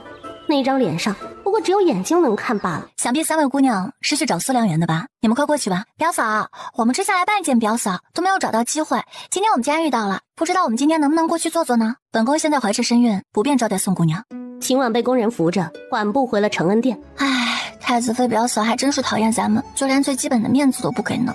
二姐姐，我看咱们以后就别来东宫了，咱们惹恼了太子妃，就算是皇后表姑也不会帮着咱们。姑母可是很重视太子妃的肚子。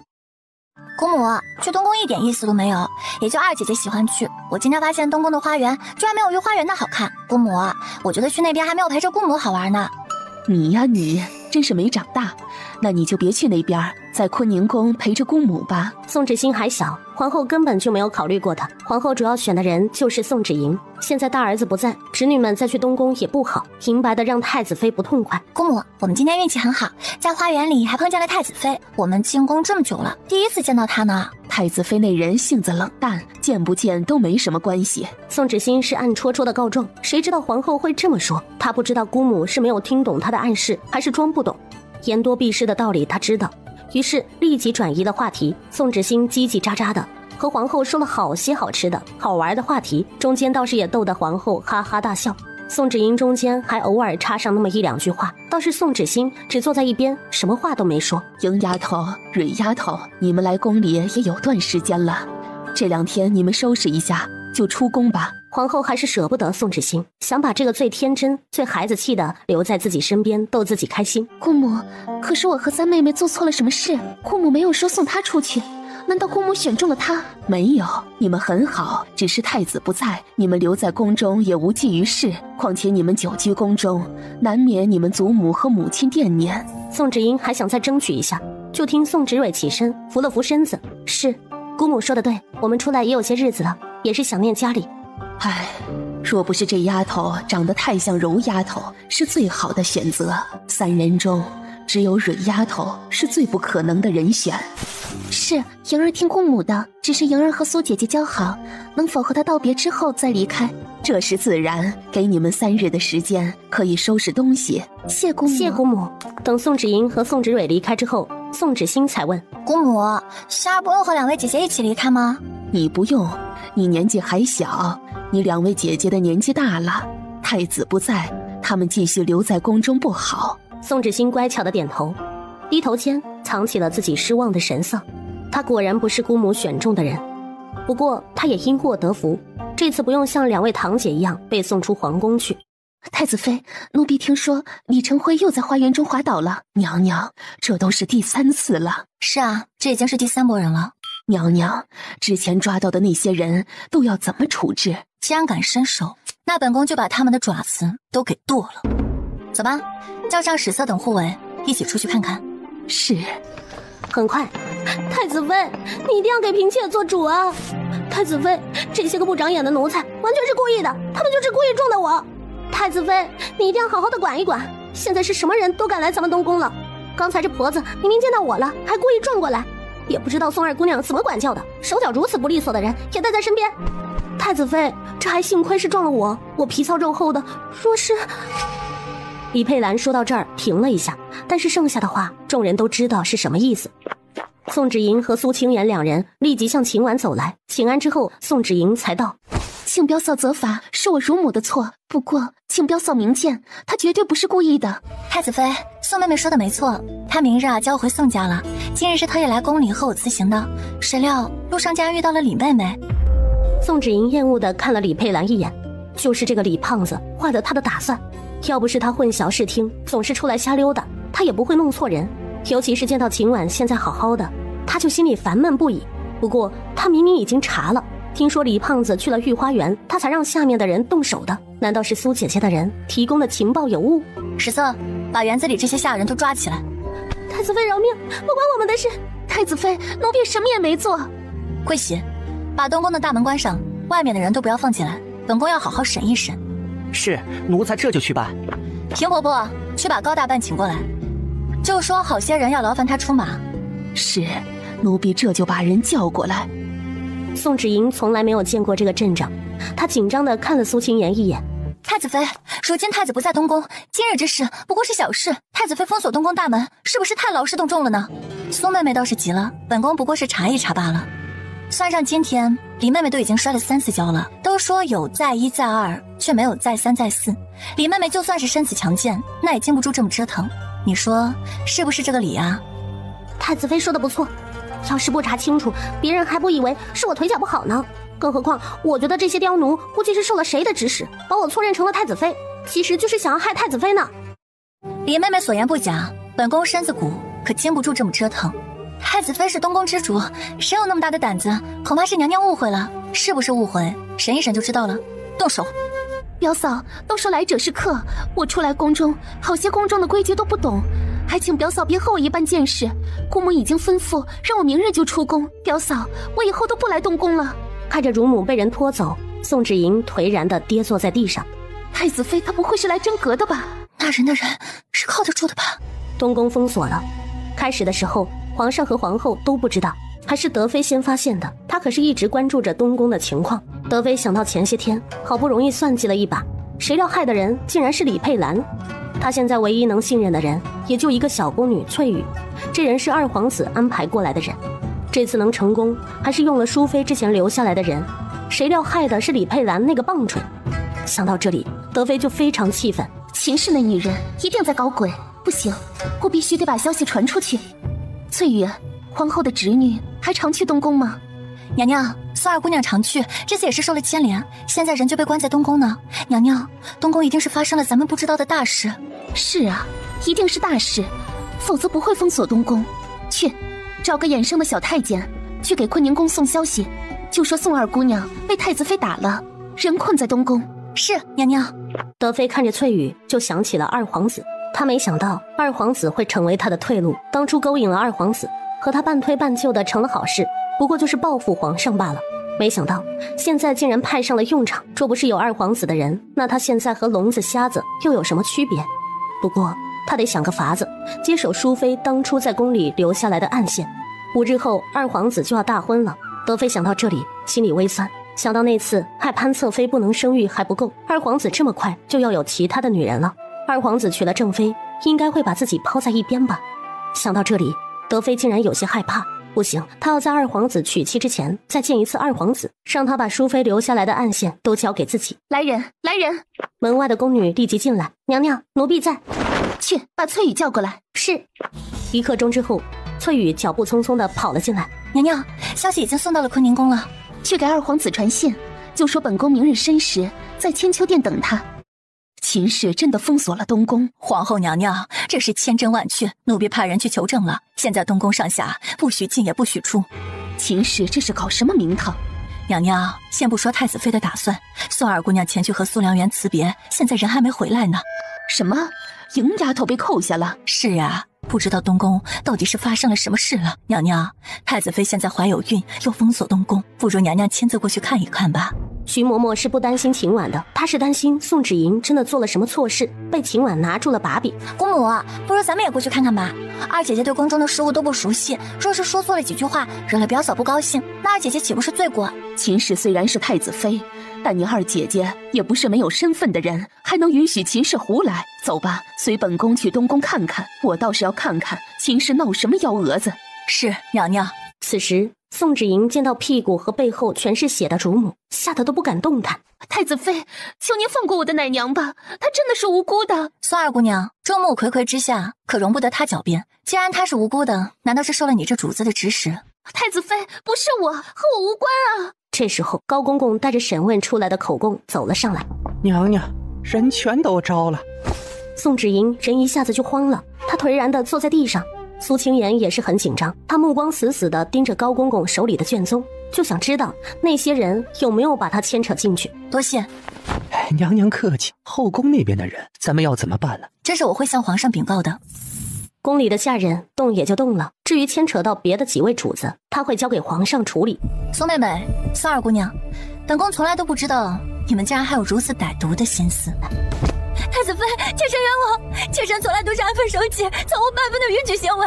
今日李妹妹摔倒之事和妾身无关。和你无关？你敢说不是你的人给宋姑娘传递的消息？苏清言一听只有送消息之事，心里稍微安定。太子妃，妾身也没想到宋二姑娘就会有如此歹毒的心思，妾身完全是被宋二姑娘给骗了。妾身也没想到她来东宫不是存心和妾身交好，而是奔着暗害太子妃而来的。宋清言，你血口喷人，你敢说你不知道？当初是谁说的？太子妃这时候一尸两命，我们就有机会了。还有是谁和我说的？太子表哥就看中太子妃，只要他没了，我就能入东宫了。太子妃，我完全是受到了苏清言蛊惑，否则东宫我也没有任何人脉，又有谁能听我的调遣？这些事都是苏清言的人替我做的。这时候妙玉进来禀报，娘娘，皇后娘娘到了，人在东宫门外。宋芷莹听到公母来了，心中欢喜，她有救了。把门打开，本宫的旨意你们都不听了。回皇后娘娘，属下已经派人去给太子妃报信去了。失策，你好大的胆子，竟然连本宫的话也不听。好，秦氏还真是好样的。来人，把东宫的大门给本宫撞开。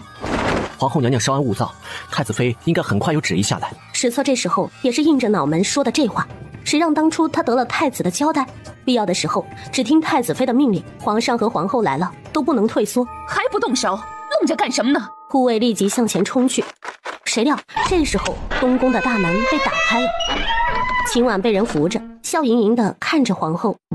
不知母后驾到，儿媳给母后请罪。太子妃这是好大的架子，竟然让本宫等了这么久。还有，本宫身为后宫之主，竟然进不了东宫的大门，说出去岂不是让天下人笑话？母后这说的是哪里话？今日封锁东宫，不过就是捉拿几个小贼罢了。现在人已经招供，宫门自然就不用封锁了。史策，你都听到了吧？是，娘娘。母后如此着急来到东宫，可是有什么要事？秦氏，你好大的胆子，竟然连本宫的侄女都敢打！太子妃，后宫是皇后娘娘做主，太子妃怎么能私下动用刑法？竟然连宋家的姑娘都能打，太子妃今天可是要给皇后娘娘个交代。徐嬷嬷，你听谁说本宫乱用私刑了？没有的事啊，本宫可不承认。太子妃，你还敢狡辩？母后，儿媳有没有伤了宋二姑娘？母后见见就知道了。这时候宋芷莹被宫女扶了出来，人竟然好好的，完了。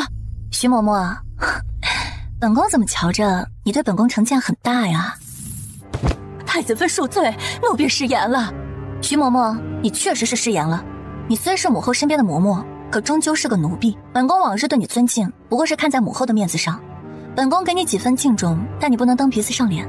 本宫堂堂大燕朝的太子妃，太子的发妻，你竟然敢对着本宫大呼小叫，这是第一宗罪。糟了，被太子妃给抓到了把柄了。这第二宗罪嘛，就是蛊惑母后。你随意散播假消息，利用宋家姑娘挑拨我和母后之间的感情。太子妃，既然莹丫头没事了，就是一场误会。徐嬷嬷刚才失言，不过是一时性急罢了。秦婉怎么能让皇后这么轻轻地接了过去？他已经发现了，这个徐嬷嬷很有问题。这个出身宋家的老嬷嬷，心思是偏向宋家的。若是继续让她留在皇后的身边，对自己可不妙。母后，原来儿媳在您心中竟然这般无足轻重啊！太子不在，就连母后身边的下人都能欺负到儿媳的身上。徐嬷嬷，你可知罪啊？太子妃恕罪，奴婢再也不敢了。秦婉看着徐嬷嬷轻飘飘的手法，淡淡的道：“徐嬷嬷今天是不是没吃饭啊？”徐嬷嬷没有办法，只能用力的扇自己的嘴巴子。一时间，现场只能听到徐嬷嬷自扇嘴巴的声音。表嫂，徐嬷嬷年纪大了，你看她的脸都肿了，你就饶过她吧。太子妃，你看看人你也乏了，是不是该停下了？表嫂身怀有孕，为了孩子着想，多给皇孙积福，也不能在表嫂面前责罚才好。这位就是宋四姑娘吧？前次呢没注意到你，今日一见，果然是长了一张巧嘴啊。谢谢表嫂夸奖，她今天一定要保一保徐嬷嬷。这些日子，她没少偷偷告诉自己太子表哥的喜好。徐嬷嬷都说了，她是宋家3姐妹中最有福气的一个。别看她的年纪小，等她长大了，太子妃早就过了女子最好的年华，那时候太子的目光就会放在其他的女子身上了。待到那时，她的机会就来了。徐嬷嬷，听到了吧？本来本宫只是想要让你自扇50个嘴巴就好，但是宋四姑娘提醒本宫，要为了本宫腹中的孩子积福。本宫觉得啊，宋四姑娘提醒的对，虽然孩子还没出生，但是当着他们的面处罚你啊，确实是不好。跪鞋，把徐嬷嬷带下去，打10板子吧。是娘娘。皇后还没有反应过来的时候，徐嬷嬷的身影已经消失了。太子妃，你敢动私刑？母后，儿媳没有啊。母后这也不是在吗？况且这不是宋四姑娘提议的吗？表嫂，我不是这个意思，你误会我了。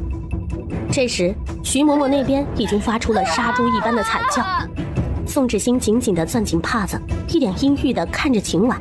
娘娘，打完了，不多不少，正好是10板子。皇后见到这样的徐嬷嬷，吓得身上一个机灵。这个儿媳妇儿不好惹呀。秦氏，如今人你也打了，人本宫就带回去了。莹丫头还不过来？姑母，救我，救救我呀！秦氏，这到底是怎么回事？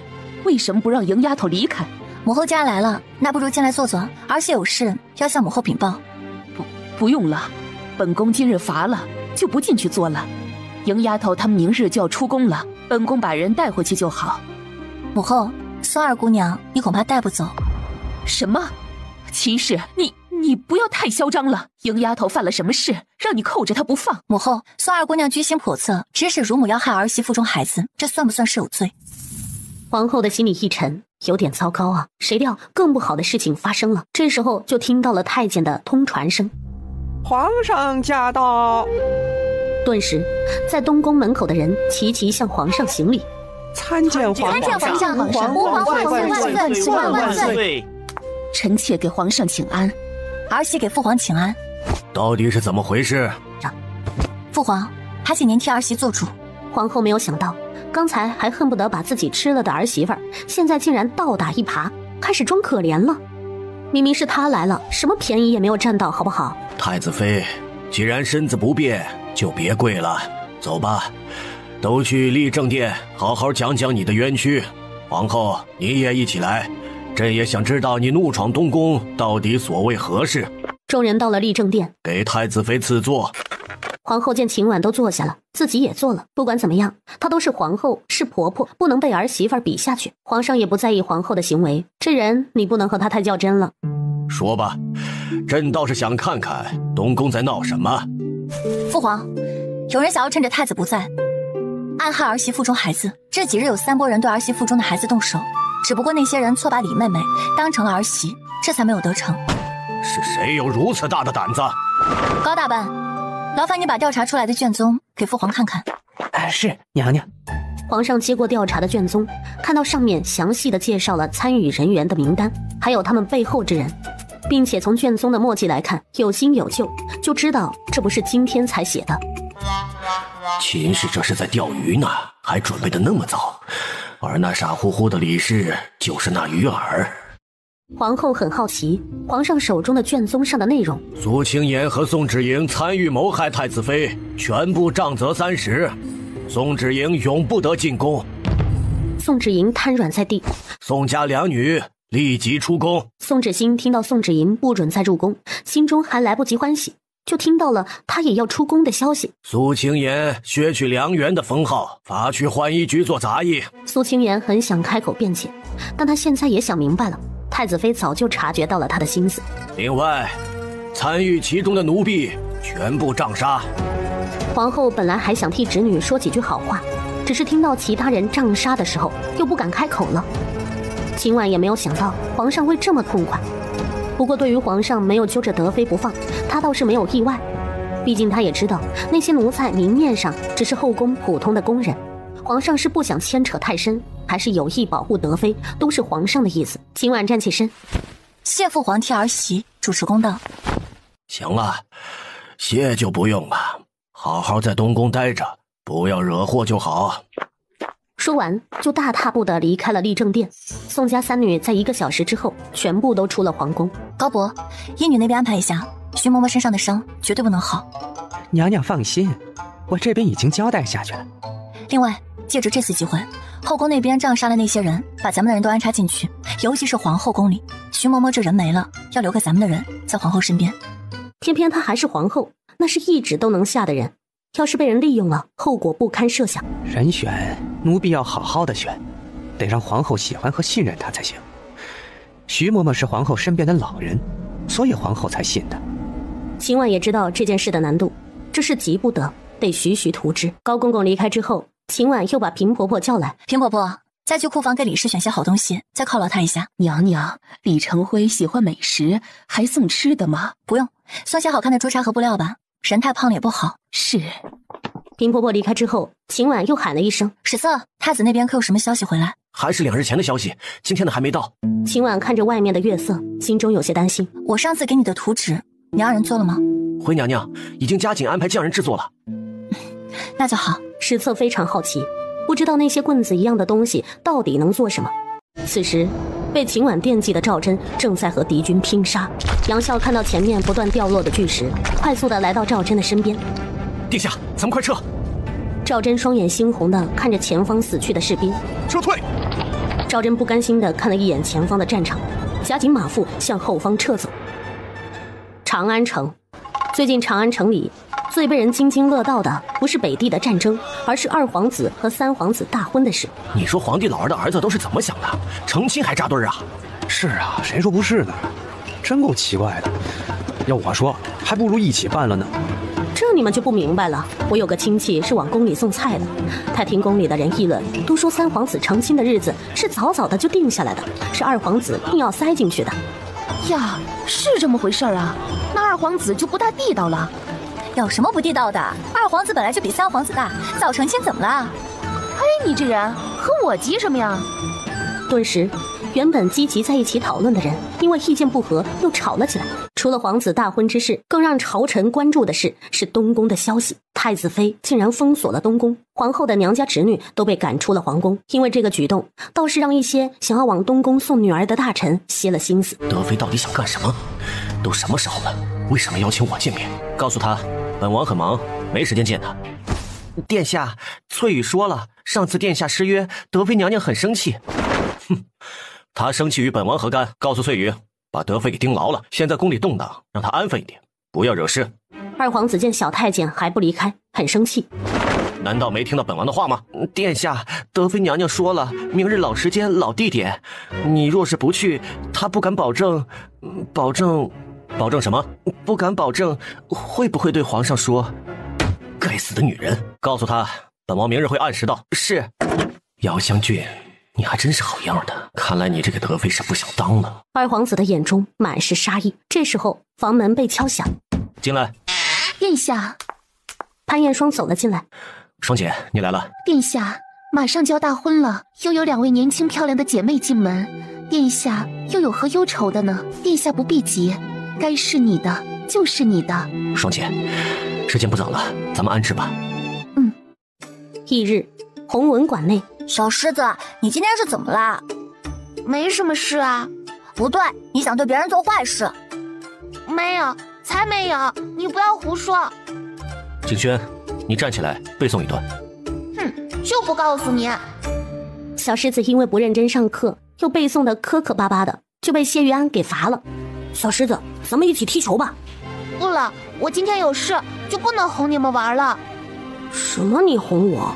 明明是我每天都在哄你，好不好？小狮子，是我们每天陪你玩，好不好？这小子和他爷爷一样，都长得很难看，我也不用你陪我呀。要不然咱们以后就分开玩吧。那还是不要了，一起玩吧。不过小狮子，能不能不要我总当坏人？不行。为什么？我爷爷可是刑部尚书，他每天都是要去审问坏人的，我却在宫里天天都当土匪。总之，我不能给我爷爷丢脸，我不能总当土匪。小狮子眨巴着大眼睛。要不然你当贪官吧。不行，我也不要当贪官。我爷爷的监牢里关着好些贪官，他们都要被砍头的。小狮子还是觉得马子峰不像是好人，他摇头，不行。小狮子这样，马子峰也来了脾气。那我就不玩了，我要回家了。小狮子，你太霸道了。小狮子挠了一下脑袋，我有吗？你有。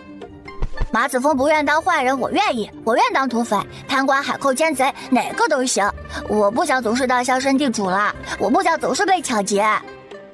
马子峰、白白，你们的想法我知道了，我回去会好好的想一想，以后给你们分新的角色。太好了！放学了，小狮子被小太监接到了两仪殿，小狮子心事重重地走进大殿。皇上这时候已经在等候小狮子一起用午膳了，见他蔫蔫的，开口问：景轩，怎么了？哎，学堂的同窗不好管教了。来，和黄爷爷说说，他们到底怎么不服管教了？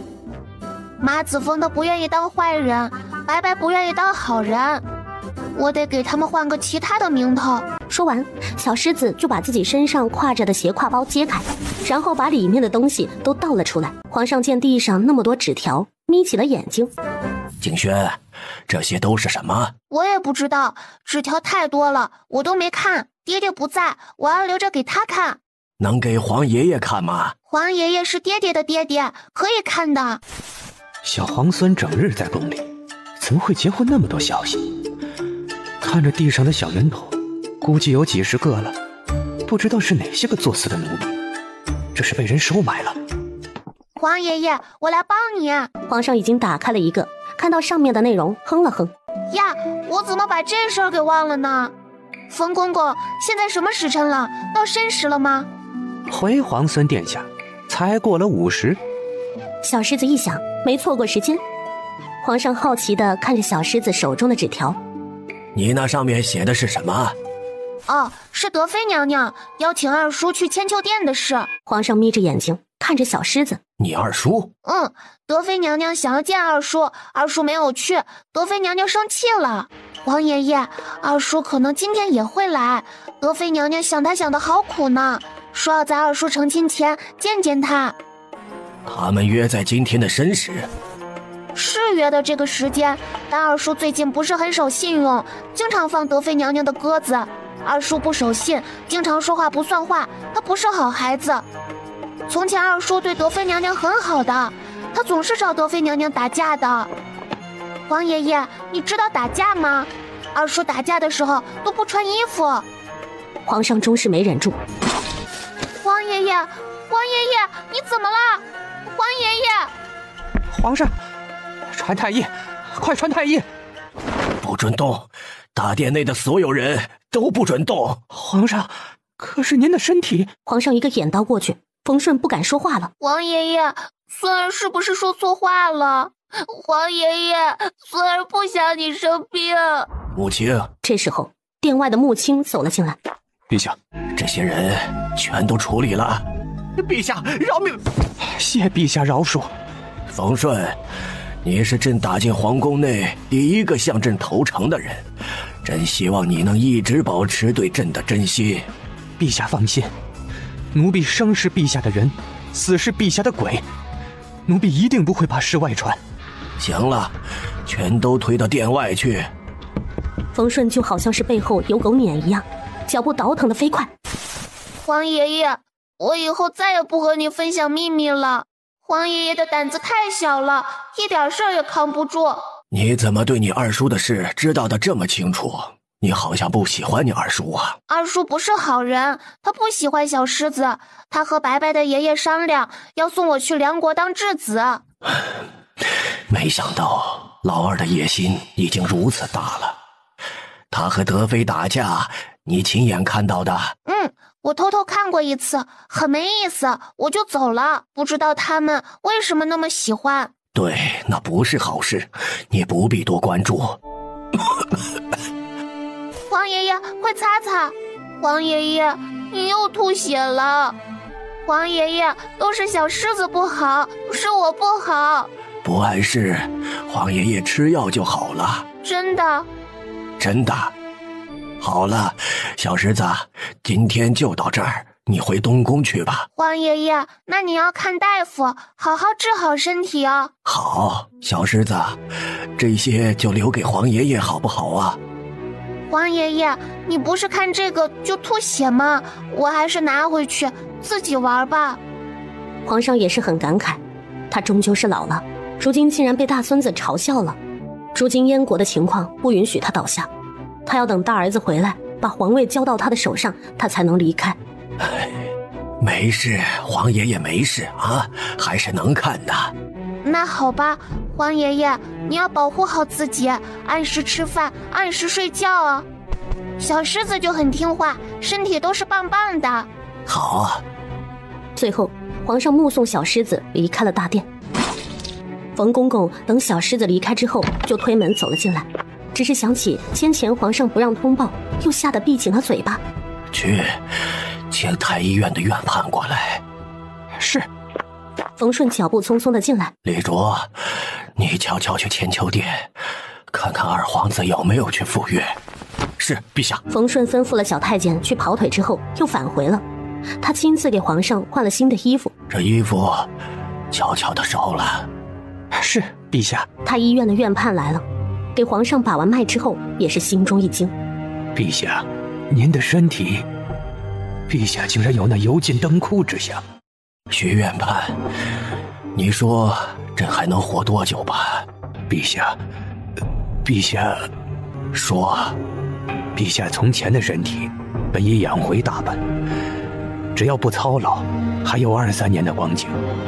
可是陛下近来过于操劳，且又气急攻心，恐怕只有半年。朕生病之事不要外传，否则……陛下放心，下官明白。徐院判，即日起你就留在皇宫吧，朕的身边离不开太医了。是，陛下。听说你大儿子的医术也很是不错，到时候等太子继位了，你可以让你大儿子继续给皇家人看病。臣替家中长子谢陛下赏识。一轮诊治下来，皇上的脸色确实是好了不少。冯顺，去把穆统领和京兆尹杨鹤选进来。是，陛下。潘世子接到消息之后，脚步匆匆地来到了肃国公的书房。爹，今天一定发生大事了。皇上和小皇孙在两仪殿好好的，突然殿内伺候的人全都被处决了。消息可是真的？爹，千真万确。皇上还宣了徐院判去了两仪殿。皇上自从登基之后身子就不见好，从前都是徐院判替陛下诊治的。是，父亲说的对。可是陛下好好的，为什么要清洗身边的人？前些日子东宫刚杀了一批，现在皇上这边又……赵家不过如此。从前觉得商家人倒行逆施，现在看来赵家也不遑多让。爹，咱们这次损失也有些大呀。那俩人可是从来都没有启用的人呢。行了，我去一趟平王府，让二皇子去试探一下皇上。对，二皇子是皇上的儿子，在宫里也更方便一些。肃国公的动作很快，到了平王府之后，父亲，二皇子去了皇宫，想必他能知道宫中发生了什么事。叶双啊，如今正妃要入府了，你不要和孟家的姑娘起争执。父亲说的是，父亲，我的身体很难给二皇子诞下子嗣了。孟家和金家的女儿很快就要入府，若是他们生出了孩子，父亲，不如还是让小妹来吧，让她给二皇子当个侍妾，这样也能生出有潘家血脉的孩子。